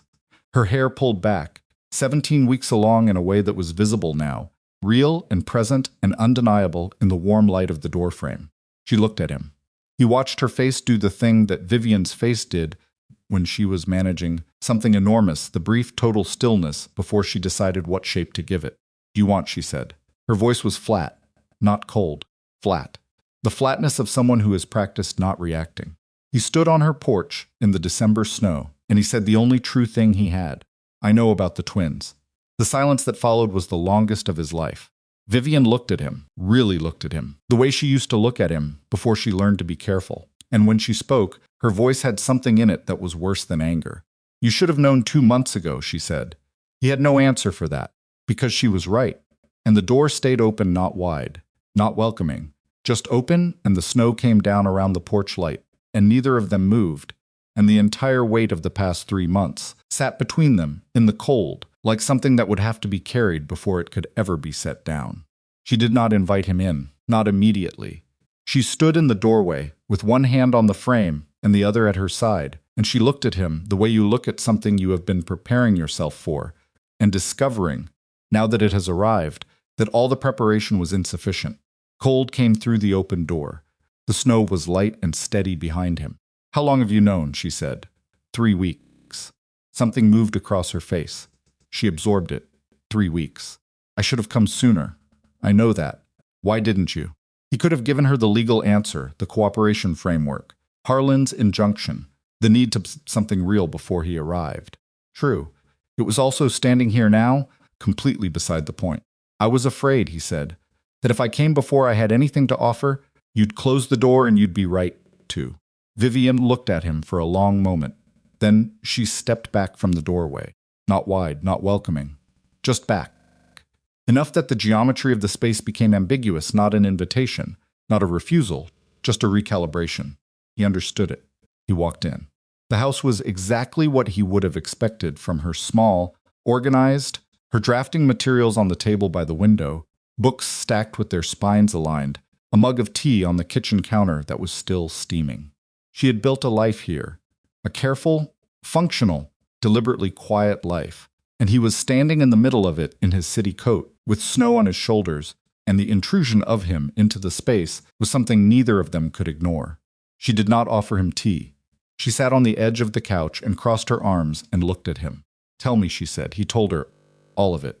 Devon Price, the altered financial records, the access logs, the metadata that Graham had found and what it meant. Celeste's system authorization, 8 months back, the setup that had been constructed before the engagement dinner, before any of it. The connection to Harlan Foss, the succession agenda, the deliberate concealment of the pregnancy. He did not soften that part, did not find a gentle frame for it. He said it plainly. "Devon pulled your medical records 2 days before you left. Celeste knew you were pregnant before you left. She chose not to tell me because she knew if I found out, I would come to you, and the window for what she was building would close." Vivian listened to all of it without speaking. She sat with her arms crossed and her jaw tight and her eyes on him, and she listened, and he watched the information land in her. Each piece of it, watched her process it in real time, with the particular stillness that was Vivian's version of a storm. When he was done, the room was very quiet. "She was there on purpose," Vivian said. Her voice was controlled. "Barely that night. She was there on purpose. Yes, she knew I was coming." He looked at her. "I don't know that. I don't have evidence that she knew your specific plan, but she was positioning herself in my space regularly. Whether she knew you were coming that particular night, or whether it was... It doesn't matter," Vivian said. "Whether she knew I was coming, or whether I just happened to walk into it. The result was the same. Yes, I stood in that hallway."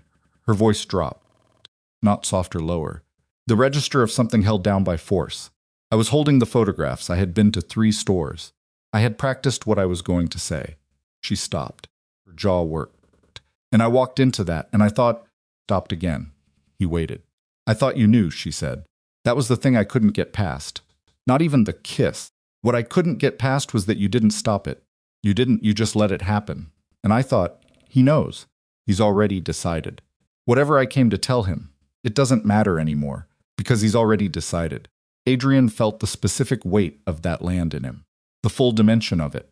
Not just what she had seen, but what she had concluded from it, and why that conclusion had been so completely reasonable given what was available to her.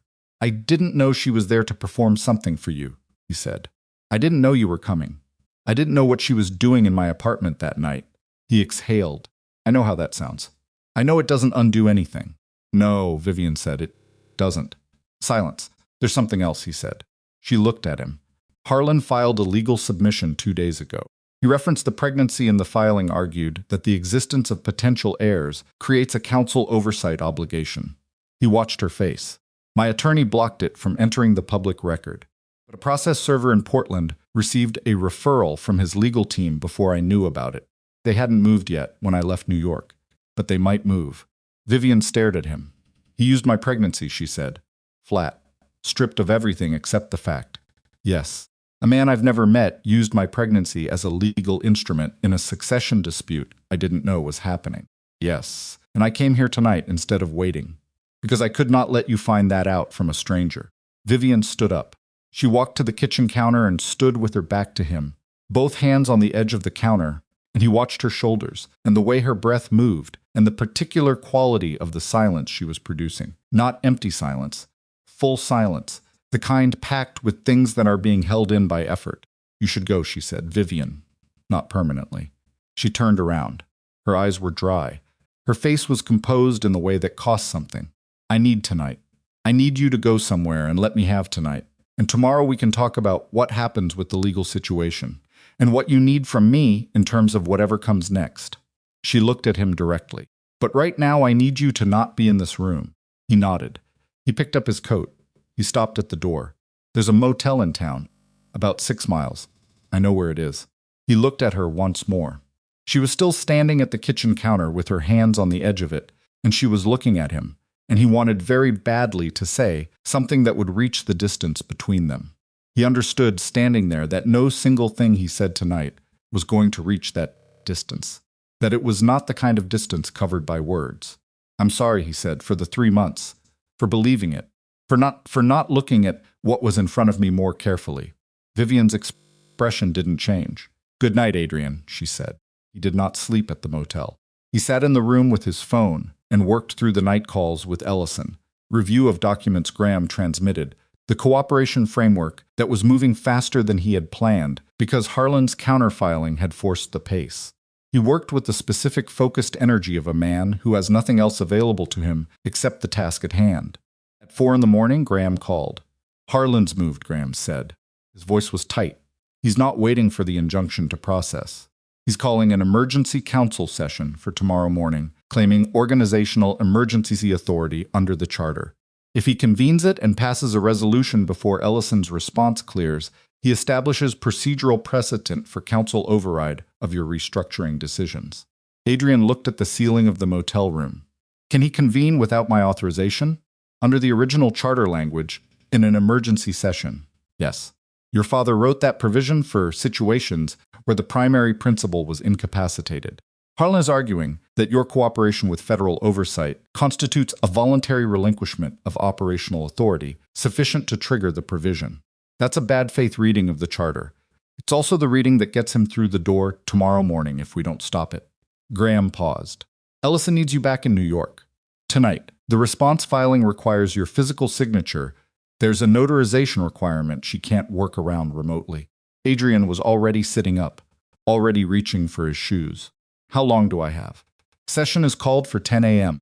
You need to be at Ellison's office by 8. He looked at the time. 4:12 a.m., 6 hours. He was out the door in 4 minutes.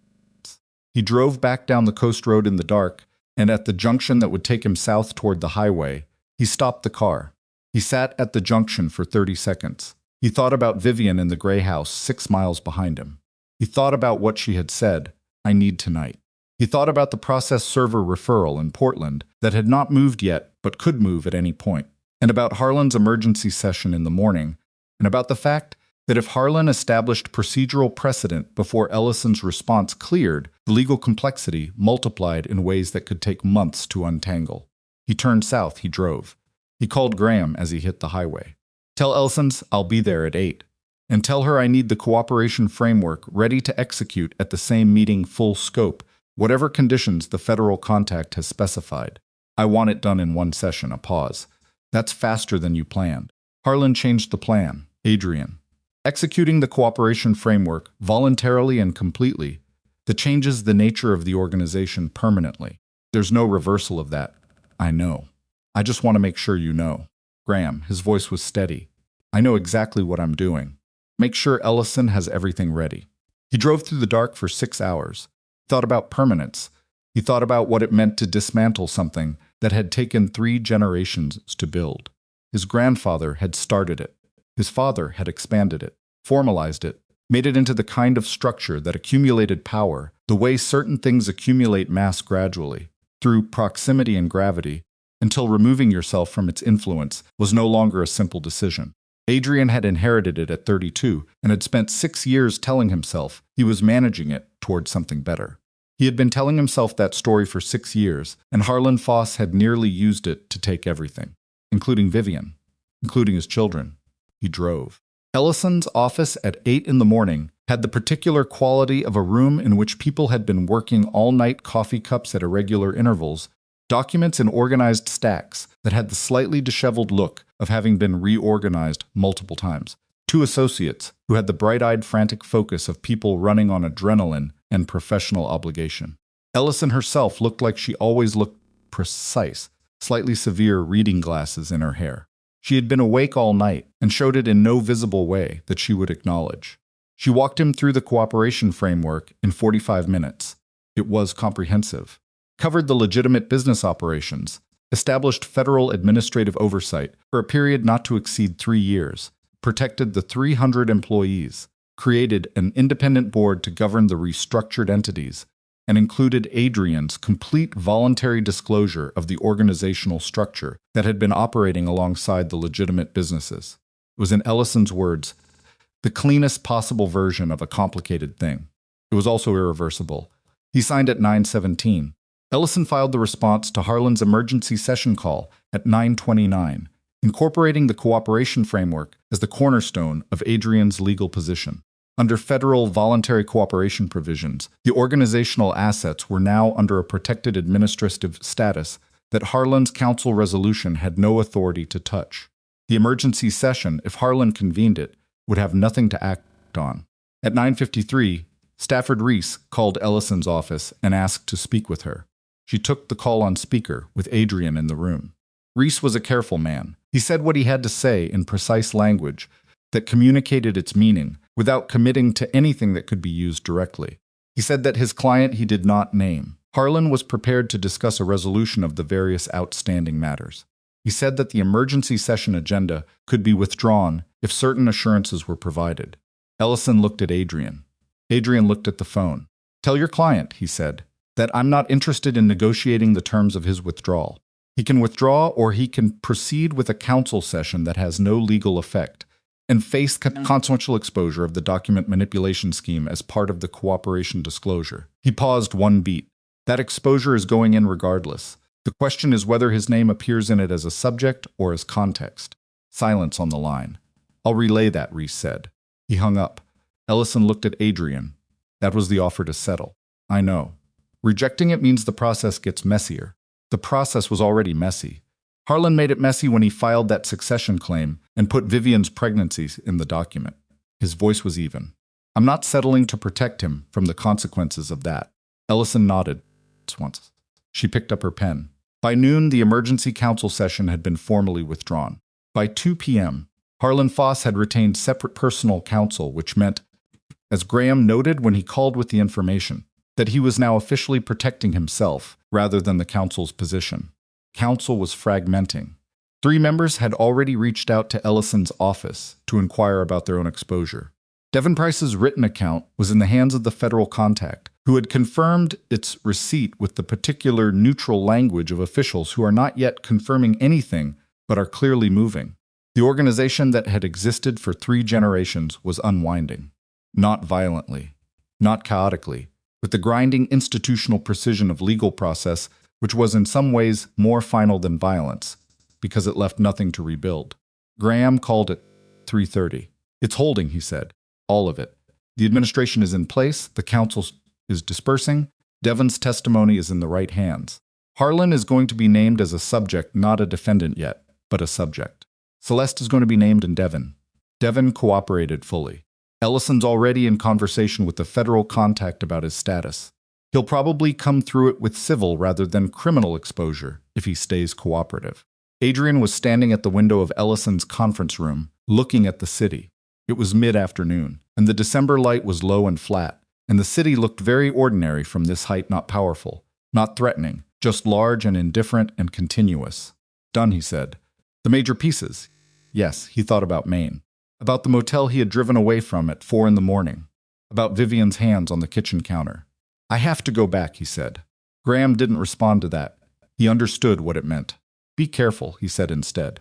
"With her, she's take it slow." "I know. Do you?" Adrian looked at his reflection in the window. The man looking back at him was tired in a way that went deeper than sleep.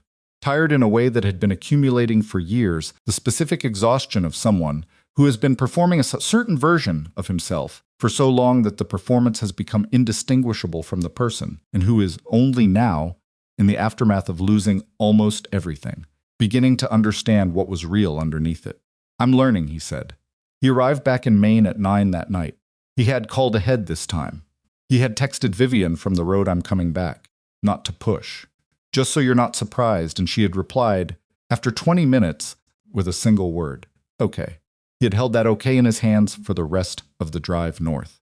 The lights were on in the house when he pulled up. He knocked. She answered more quickly this time, and she was wearing the same sweater, but her hair was down. And she looked at him with an expression that was not warm, but was no longer the careful flatness of the night before. There was something in it now, not forgiveness, not welcome, but an openness. The door opened wider. "Come in," she said. She had made tea. 2 cups. That meant something, though neither of them named it. He sat at the kitchen table. She sat across from him. The table between them was a smaller rental table, plain wood, Nothing he'd chosen, and in the lamplight with the snow still coming down outside the window, it had the quality of a room that was holding its breath. He told her what had happened. The cooperation framework, filing, the council's withdrawal, Harlan and Celeste named as subjects. The organization dismantled in the way he had once told himself he would do on his own timeline, now done in a single morning under the pressure of someone else's aggression. She listened. When he was done, she wrapped both hands around her mug. The twins, she said. Legally, what does that mean now? They're not mentioned in any active filing. Ellison had Harlan's document blocked before it entered the public record. He looked at her directly. They are not part of any legal proceeding. They are not going to be. She nodded slowly. I'm not going to fight you, she said, about any of it, about what comes next with them. I want you to know that. I'm not here to fight you either. I know. She looked at her tea. That's almost harder. He did not immediately understand that. He thought about it. He understood it slowly. It was harder because a fight had a shape. A fight had roles and positions and a clear objective. What she was navigating now had none of those things, just the rawness of a situation that had been made by other people's choices and her own, and his own, and the particular difficulty of two people sitting across a small table, trying to figure out what the truth required of them. I was angry, she said. For the first week after I got here, she looked up. Not at you specifically, at the whole shape of it, that I had to leave. That leaving was the reasonable thing to do with the information I had. And it was also the thing that everyone who wanted me gone was counting on. I know. I did exactly what Celeste needed me to do. You did what anyone would have done. His voice was steady. You protected yourself. You didn't have the information that would have made a different decision possible. That's not a failure of judgment, Vivian. That's what happens when someone builds a lie, specifically around the edges of what you can see. She was quiet for a moment. You believed it too, she said. Not accusatory. Factual. Yes. Your judgment got manipulated the same way mine did. Yes. Mine more than yours, because I had more access to the truth, and I still didn't find it.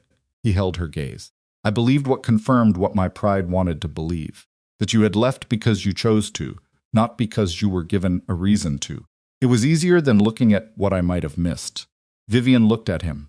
The lamplight was between them, and the snow was outside, and the house was very quiet, and she looked at him the way she had once looked at him. Before she learned to be careful, the full, direct attention that had always felt like being genuinely seen. The pregnancy, she said. I was going to tell you that night. I know. I had the photographs. I'd been carrying them for 2 days. I know.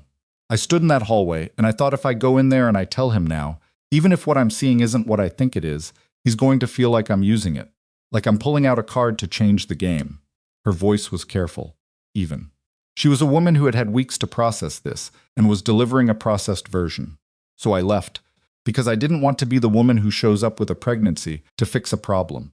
He looked at her. He thought about the hallway, about her standing in it with the envelope against her chest, making that calculation alone, in 30 seconds, with incomplete information, making the most dignified decision available to her in a situation that had been deliberately engineered to leave her no good options. You should have been able to show up, he said. That's the thing. You should have been able to walk through that door and tell me and have it be just that. Just good news. His voice wasn't steady anymore. Not completely. He let it not be. That's what they took, not just the months. Moment. You carrying those photographs for 2 days and never being able to give them to me. Vivian's eyes were bright. She did not look away. You should sleep, she said finally. It's late. He started to stand. There's a couch, she said. Pulls out. There are sheets in the closet in the hall. She stood, picked up her mug. I'm not asking you to leave. I'm saying you drove 4 hours twice today, and it's 9 o'clock, and you look like you haven't slept in 2 days. He looked at her. I haven't, then sleep, she said. Tomorrow we can figure out what tomorrow looks like. She went to the hallway closet and pulled out a set of sheets and set them on the end of the couch without ceremony. She did not make the bed for him. She left it for him to make. That was Vivian. He had always known her through specific details. Thank you, he said. She stopped in the doorway of the bedroom. She looked back at him once, Adrian. Her voice was quiet, level. I haven't decided anything. I want you to know that. I haven't decided what this is or what it becomes. I'm not making decisions out of crisis or gratitude, or she paused. I'm telling you that so you don't build something on a foundation I haven't agreed to yet. I understand, he said. She looked at him for one more moment. Good night, she said. She went into the bedroom and the door closed softly behind her. He stood in the quiet living room of the rented main house and made the couch up with the sheets from the closet, tucking the corners the way his mother had taught him at 8 years old, which was the last time he'd made a bed in a house that wasn't his. He lay down. The house settled around him. The snow came down outside.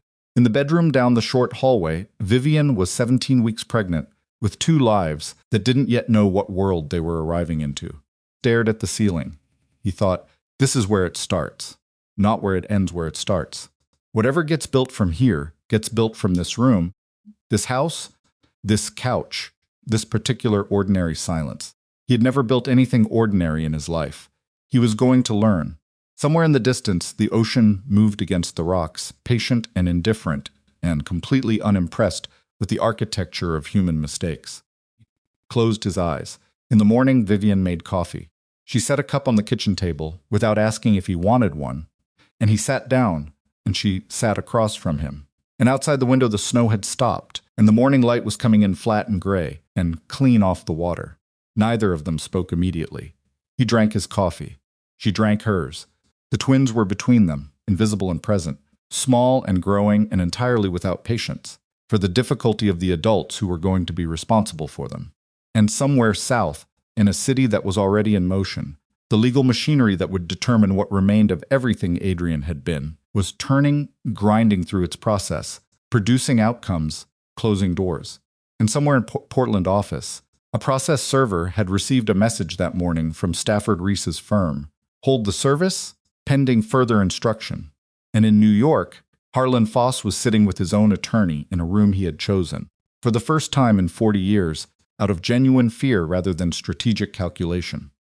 The pieces were where they were, and in the gray-shingled house, at the edge of the Maine coast, 2 people sat at a plain wooden table in the morning light with their coffee, and neither of them spoke, and the silence between them was not empty.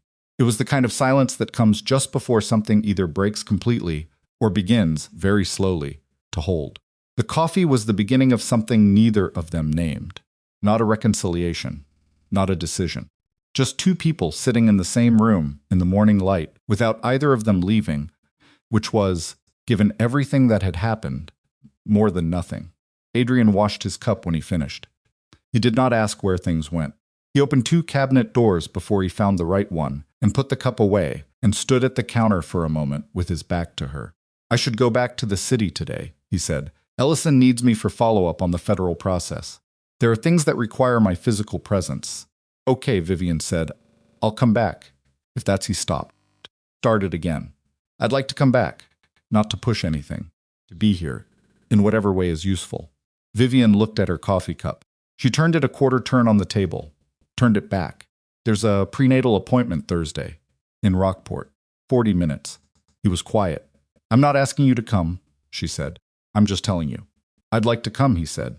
She looked up at him. Her expression was not warm, not cold. It was the expression of a woman making a decision in real time, watching herself make it, and choosing not to stop it. Then come Thursday. He nodded once. He picked up his coat from the chair where he'd left it the night before. He looked around the room, the drafting table, the books, the plain, careful life she had built, in 6 weeks in a house that was not hers, and he looked at her one more time. Thank you, he said, for last night. For letting me in. Don't thank me yet, she said. Not unkindly. Just honestly. He went out the door and got in his car and drove south, and she sat at the table until the sound of his engine disappeared into the distance, and then she sat a little longer in the quiet, with both hands around the warmth of her mug, and let herself feel the full, complicated weight of what the morning had been. She did not know what came next. She had spent 6 weeks in this house, teaching herself to be okay with not knowing what came next. It was the hardest thing she had ever learned, and she was not finished learning it. She put her hand on her stomach. Thursday, she said to no one. The legal process ran its course the way legal processes do, grinding, impersonal, indifferent to the human texture of what it was processing. Harlan Foss, by the 3rd week of January, had retained 2 additional attorneys and was cooperating with the federal investigation in the limited and strategic way of a man who had survived 40 years in rooms full of dangerous people by knowing exactly how much to give and when. He gave Devon Price. He gave 3 council members who had co-signed the succession agenda. He gave documentation of Celeste's system access authorization in a way that was technically complete and contextually artful, presenting himself as a senior figure who had been insufficiently aware of what Celeste was building independently. It was, Ellison told Adrian, a skilled performance. It was also, she told him, insufficient. The federal contact had Devon's full account, which placed Harlan's awareness at a significantly earlier stage than Harlan's own testimony suggested. The discrepancy would be explored. Harlan was not going to walk away from this cleanly. He was going to spend the next 2 years in depositions and the next 5 years navigating consequential exposure and the particular kind of institutional power he had built over 4 decades, the kind that lives in relationships and proximity, and the slow accumulation of knowing where things are buried was gone. You cannot depose your way back into that kind of power. It exists only in rooms that continue to trust you, and those rooms were closed. Celeste was named as a subject in the federal investigation in the second week of January. She did not call Adrian. He did not expect her to. He heard, through Graham, that she had gone to London, that her father's shipping interests had quietly repositioned her into a European-facing role that put distance between her and the American legal process in a way that was architecturally elegant and also, ultimately, insufficient. The federal investigation had a long reach. She would be found in London the same as anywhere. The distance was not escape. It was the performance of composure by a woman who had always performed composure and had nothing else available to her now. Graham told him this on a Tuesday. Adrian listened and said very little and thought about the night she had sat across from him at the small bar and said, "She left, and that says something about her." He thought about Vivian standing in the hallway. He did not feel vindicated. He felt tired. Thursday came. He drove up the night before and slept on the couch again, because Vivian had not offered the bedroom and he had not asked about it, and the couch was fine. He slept better on it than he had slept in the apartment in weeks. He did not examine why. In the morning she made eggs. She made them for both of them without asking, which was, he understood this, not a gesture of warmth exactly, but of practicality. She was making eggs. There was a second person in the house. The eggs covered 2 people. It was the logic of someone who was managing a situation without sentimentalizing it, and he found it, unexpectedly, easier to be around than sentimentality would have been. He drove her to Rockport. The roads were clear. She sat in the passenger seat with her coat over her lap and the ultrasound reminder on her phone, which she silenced without looking at him. They didn't talk much for the first 20 minutes. The kind of silence that is uncomfortable until it isn't, and then becomes the baseline of something.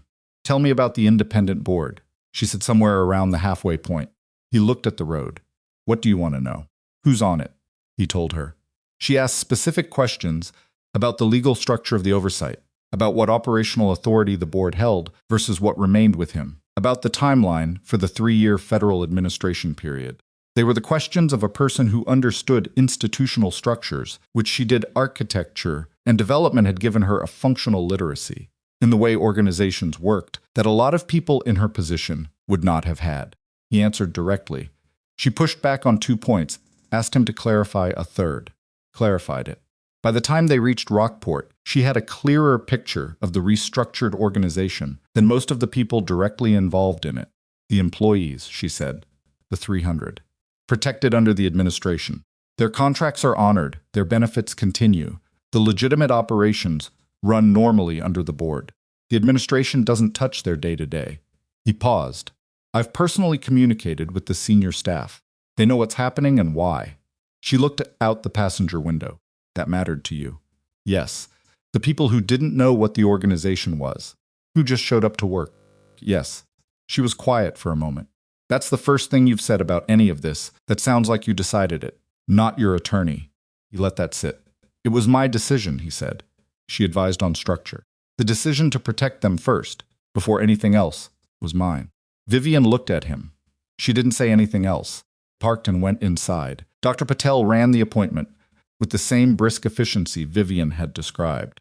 She acknowledged Adrian's presence with a brief nod and the professionally neutral expression of someone who sees a wide range of human situations and has trained herself not to have visible opinions about them. Vivian lay on the examination table. Adrian sat in the chair against the wall, which was the appropriate place to sit present, but not presuming. The ultrasound machine produced its sounds. The monitor came alive. Dr. Patel moved the probe and said, There's baby A. Good position.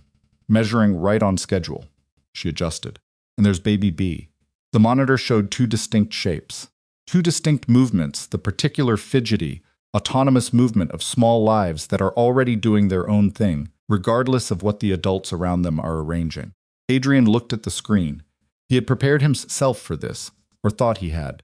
He had told himself he was ready to see it, had built a mental framework for the moment, had practiced in the wordless way. You practice things you can't rehearse out loud, a version of receiving this that was controlled and measured. The preparation was completely insufficient. He looked at the screen and his throat closed. One shape. Two. Two entirely separate, entirely real, entirely indifferent to him presences on the monitor. And they had been there, growing, moving, becoming for 4 months of his life that he had spent not knowing they existed. 4 months of distance and legal maneuvering and pride and grief, and nights staring at ceilings. And through all of it, these two had been here, unhurried, on their own schedule, building themselves out of nothing. He pressed the back of his hand against his mouth. Dr. Patel said something about measurements. Vivian responded. The clinical exchange continued around him while he sat in the chair against the wall and did the work of not completely losing his composure in a medical office in Rockport, Maine. He mostly succeeded. Vivian glanced at him once. He saw her see him.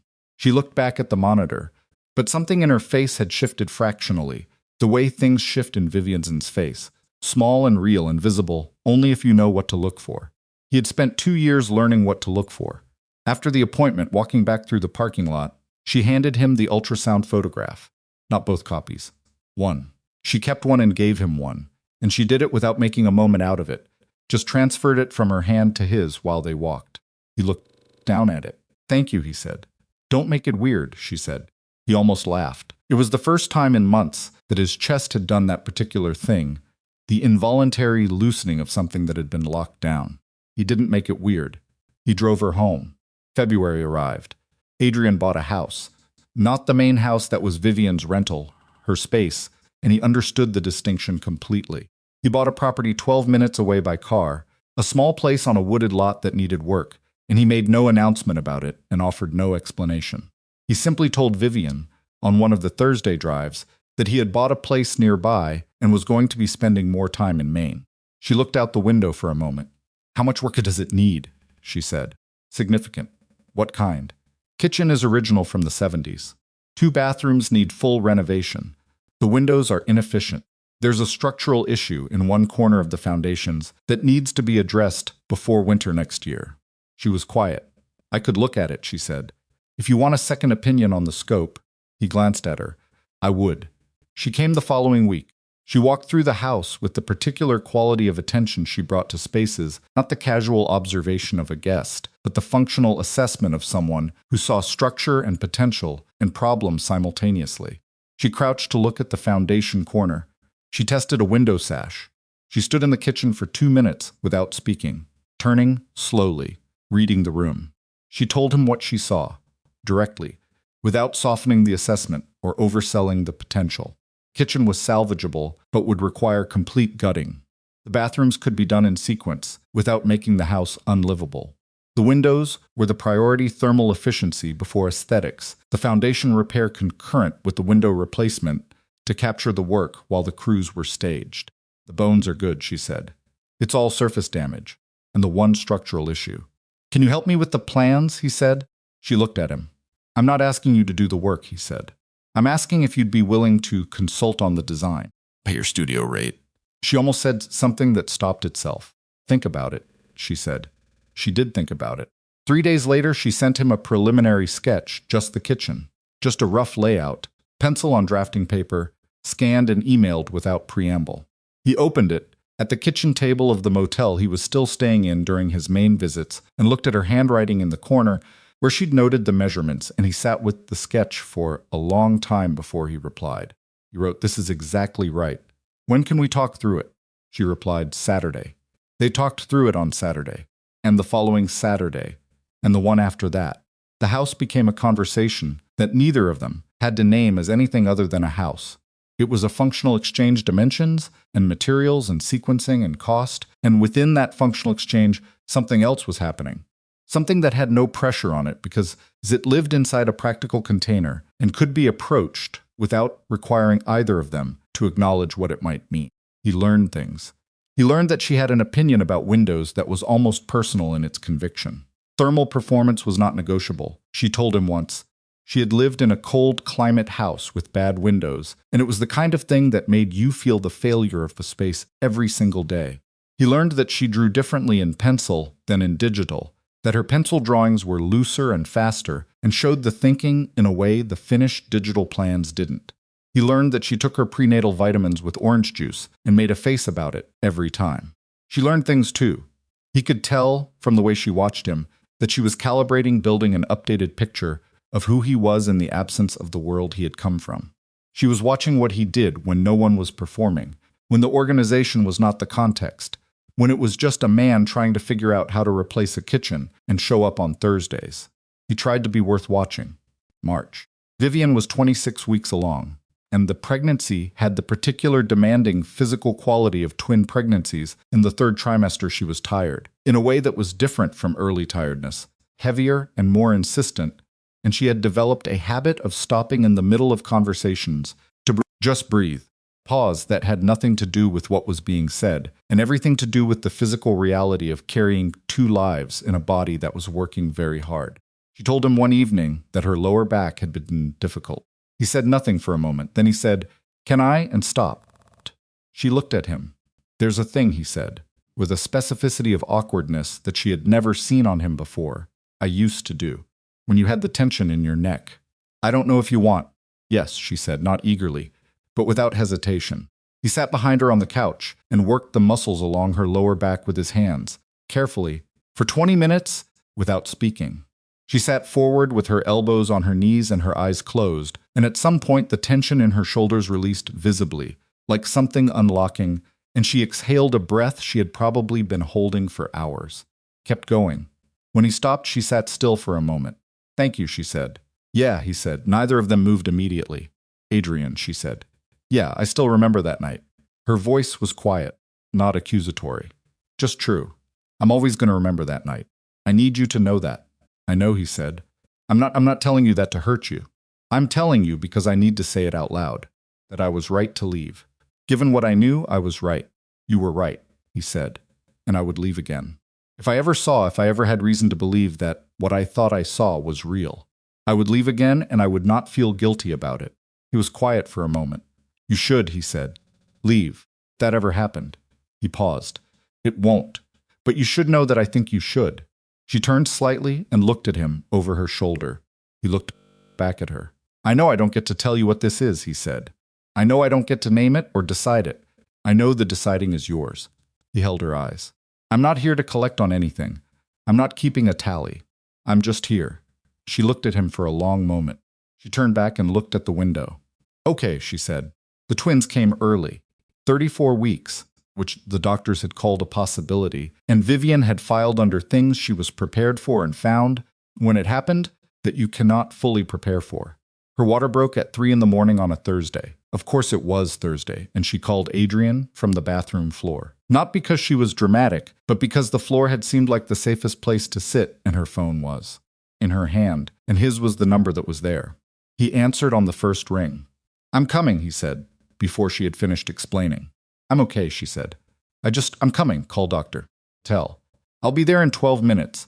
He was there in 11. He drove her to the hospital in Rockport, with his jaw tight and his hands very steady on the wheel, and he did not speed, which she noticed and appreciated, because speed would have felt like, and panic was not what she needed. She needed what he was doing, controlled forward motion. They checked in. The hospital was small by city standards, but the obstetric team was competent doctor. Patel had privileges there and was on call, and arrived within the hour, and the nursing team had the particular calm professionalism of people who handle premature labor regularly enough that they could be simultaneously matter-of-fact and careful. Labor with twins is not simple. It took 11 hours. Adrian was present for all of it. He sat on the chair beside the bed, and stood when she needed him to stand, and held her hand when she let him, and stepped back when the medical team needed space, and held his position in the room with a steadiness that she felt, in the specific undefended way that labor strips away the ability to maintain emotional distance. She felt him there. Not as a comfort, not yet, but as a presence solid, consistent, not going anywhere. At 7:42 in the morning, their son was born, Elliot. She had chosen the name months ago, in Maine, alone, sitting at the drafting table with a list she had made, without knowing if anyone else would ever weigh in on it.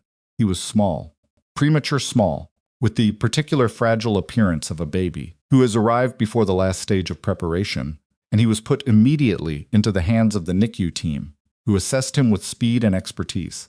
He was breathing. His cry was thin but present. Adrian's face when he heard that cry was not something Vivian could have described. She saw it and filed it somewhere that was not a category she had previously used. Then June. June did not come easily. There was a shift in the room, a change in the quality of the medical team's attention, a compression of movement, voices dropping to the specific register of professionals managing urgency. Dr. Patel's hands were certain and fast. Someone adjusted equipment.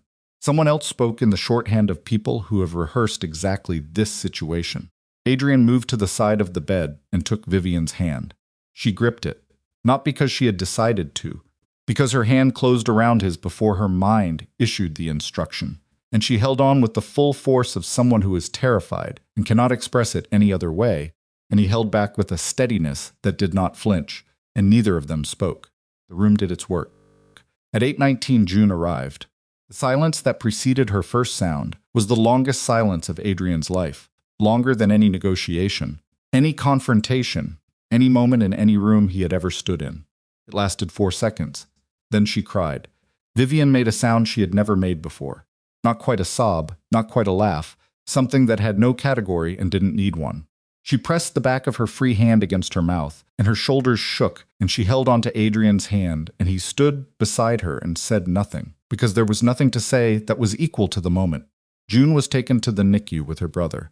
Both babies were small. Both were breathing. Both were under careful watch. The room began to exhale. The weeks that followed were defined by the NICU. The rhythms of it, the schedule of visits, the particular language of monitoring equipment, the specific emotional texture of sitting beside incubators and willing small people to grow. Vivian and Adrian existed in those weeks, in a parallel space removed from every other context, because the NICU creates its own world that displaces everything else. Legal proceedings, organizational restructuring, the long-distance work of Vivian's studio, the renovation plans for Adrian's house, all of it went on. But at a remove, managed by other people or by the versions of themselves that existed outside the hospital room. Inside the hospital room, they were just parents. That was the word that arrived without announcement and settled into the space between them. Parents.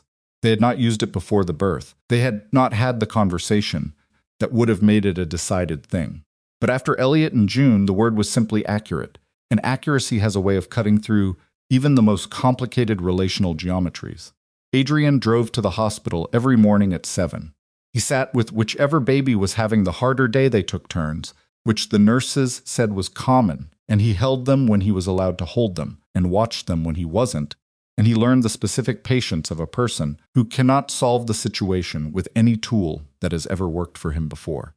He could not negotiate with a premature baby's lungs. He could not outmaneuver the developmental milestones. He could only show up and wait, and be present for the waiting.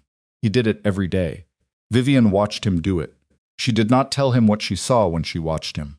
She was still not in the business of naming things prematurely. She saw it, the way he sat with them. The particular quality of his attention, not the performance of attention, the real thing. The way he learned June's preferences before the nurses told him. The way he figured out that Elliot slept better, with a hand resting near him but not touching. The way he memorized their vital numbers every day and asked the nurses specific questions and wrote the answers in a small notebook he kept in his coat pocket. She saw all of it.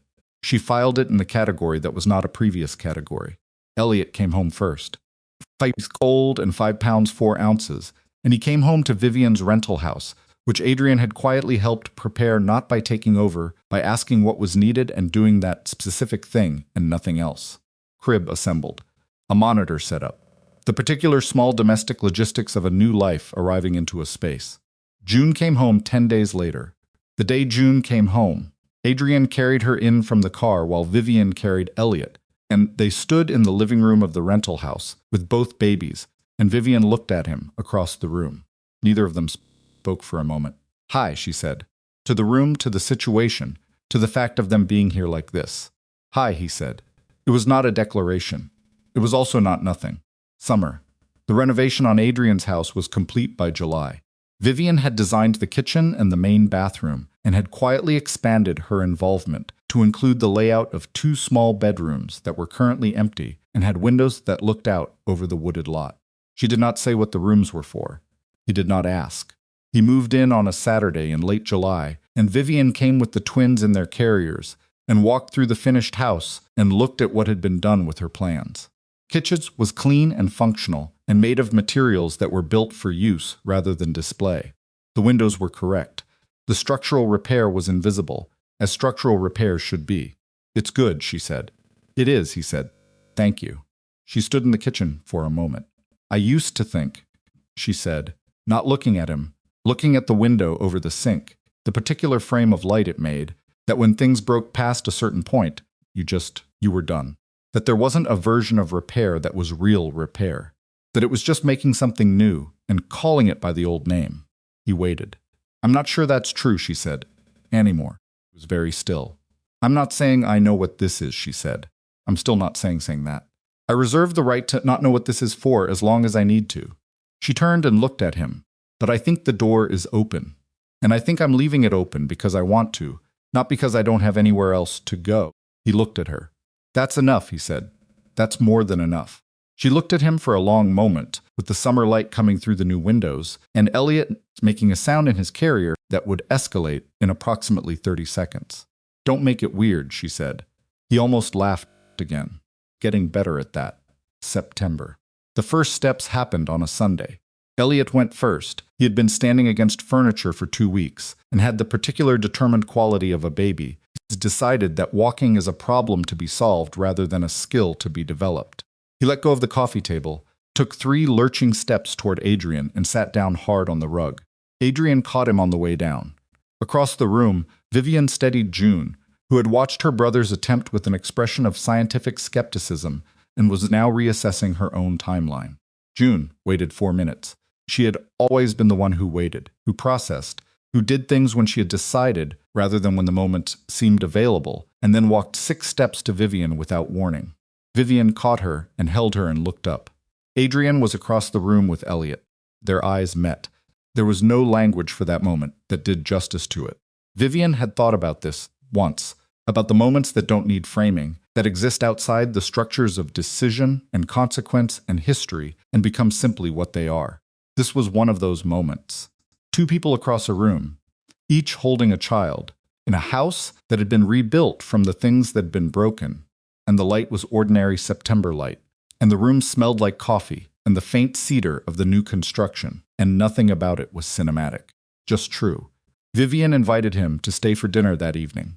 She asked him the way you ask someone when you already know the answer, but the asking still matters direct, without ceremony, leaving him the space to say no, even though she knew he wouldn't. He accepted the same way. They ate at the kitchen table in the main house, the rental table, the plain wood, still there because Vivian hadn't replaced it. The twins were in their chairs, engaged in the serious project of managing pieces of soft food, and the conversation was ordinary in the way that the best conversations are ordinary. The renovation? A project Vivian had taken on for a family in Portland, something Elliot had done that morning that was either advanced development or moderate chaos. The question of whether June's skeptical expression was a personality trait or a phase. Adrian washed the dishes. He did not ask. He stood up when the meal was done, and he washed the dishes in the kitchen he had not built, but Vivian had designed, with his sleeves rolled up, and she sat at the table with June in her lap and watched him, without trying to read anything into it beyond what it was. A man washing dishes. A beginning. Everything that had happened, the penthouse hallway, the altered records, the main road in the 5 a.m. dark, the legal machinery grinding through 3 generations of accumulated shadow, the 11 hours of labor, the 4 seconds of silence before June cried, all of it had produced this. Not instead of the pain, not in exchange for it, just alongside it, the way things grow alongside damage rather than replacing it. Vivian looked at the back of his head and thought, I chose this freely. Not out of fear, not out of gratitude, not out of the gravity of a world that expected her to stay. She had left that world. She had built this one. and the door she had left open was open because she had decided it should be, and the man standing at her sink was there because she had decided he should be, and the twins were in their chairs demolishing their dinners with absolute authority, and the September light was failing outside the window over the new kitchen sink in the house 12 minutes away that Vivian had designed from the bones out. The divorce remained unsigned on Mara Whitlock's desk in New York. Vivian had not filed it. She had not told Adrian that. She thought, sitting at the kitchen table with June warm and heavy in her lap, that he probably knew. He was perceptive, even when his pride got in the way. He had always been able to read the room when he let himself. She thought she would tell him eventually. Not tonight. Tonight was dinner. Adrian dried his hands on the kitchen towel and turned around and leaned against the counter and looked at the table at Elliot, at June, at Vivian, with an expression that had no performance in it. She had spent 2 years learning his face, and then 3 months unlearning it, and then 8 months relearning it. And this expression was one she had not seen before the past few months. It was the face of a man who is exactly where he is, without managing the fact of being there. It was, she thought, the best thing she had ever seen on him. Stay, she said. He looked at her. Not she adjusted June in her lap. Not like that. I mean, it's late, and you'd just be driving back in the dark, and there's a couch. Couch. He looked at her. She looked at him. There was a long history in that look, a penthouse hallway, and a gravel drive in December, and 11 hours of labor, and 6 months of Saturday conversations about windows, and a photograph of 2 heartbeats that had traveled 400 miles, without ever being delivered, and had arrived, eventually in the right hands. All of that was in the look, and on the other side of it was a kitchen table, and 2 children in September light, and the particular ordinary texture of an evening that was not a movie moment, but was something better, a real one. Okay, he said. He sat back down at the table. June reached for him with both hands, with the imperious certainty of a person who has decided what she wants, and he took her and held her against his chest. And Vivian watched her daughter settle into him, with the animal trust of someone who has made a decision and is not looking back. She thought, this is how it happens. Not in declarations. Not in grand moments. In dishes and driving and prenatal appointments, and the patient accumulation of days where someone shows up and stays, not because the situation demands it, and not because pride requires it, but because this table, these children, woman across from him with her hands wrapped around a cup of tea she'd just poured, is the thing he chose. Outside, the Maine night came down over the coast. The water moved in the dark the way it always moved, steady and indifferent and entirely unimpressed. Inside, there was light. She did not tell him what she saw when she watched him. She was still not in the business of naming things prematurely. She saw it, the way he sat with them. The particular quality of his attention, not the performance of attention, the real thing. The way he learned June's preferences before the nurses told him. The way he figured out that Elliot slept better, with a hand resting near him but not touching. The way he memorized their vital numbers every day and asked the nurses specific questions and wrote the answers in a small notebook he kept in his coat pocket. She saw all of it. She filed it in the category that was not a previous category. Elliot came home first. 5 cold and 5 pounds 4 ounces, and he came home to Vivian's rental house, which Adrian had quietly helped prepare, not by taking over, by asking what was needed and doing that specific thing and nothing else. Crib assembled. A monitor set up. The particular small domestic logistics of a new life arriving into a space. June came home 10 days later. The day June came home, Adrian carried her in from the car while Vivian carried Elliot, and they stood in the living room of the rental house with both babies, and Vivian looked at him across the room. Neither of them spoke for a moment. Hi, she said. To the room, to the situation, to the fact of them being here like this. Hi, he said. It was not a declaration. It was also not nothing. Summer. The renovation on Adrian's house was complete by July. Vivian had designed the kitchen and the main bathroom and had quietly expanded her involvement to include the layout of 2 small bedrooms that were currently empty and had windows that looked out over the wooded lot. She did not say what the rooms were for. He did not ask. He moved in on a Saturday in late July, and Vivian came with the twins in their carriers and walked through the finished house and looked at what had been done with her plans. Kitchens was clean and functional and made of materials that were built for use rather than display. The windows were correct. The structural repair was invisible, as structural repairs should be. Good, she said. It is, he said. Thank you. She stood in the kitchen for a moment.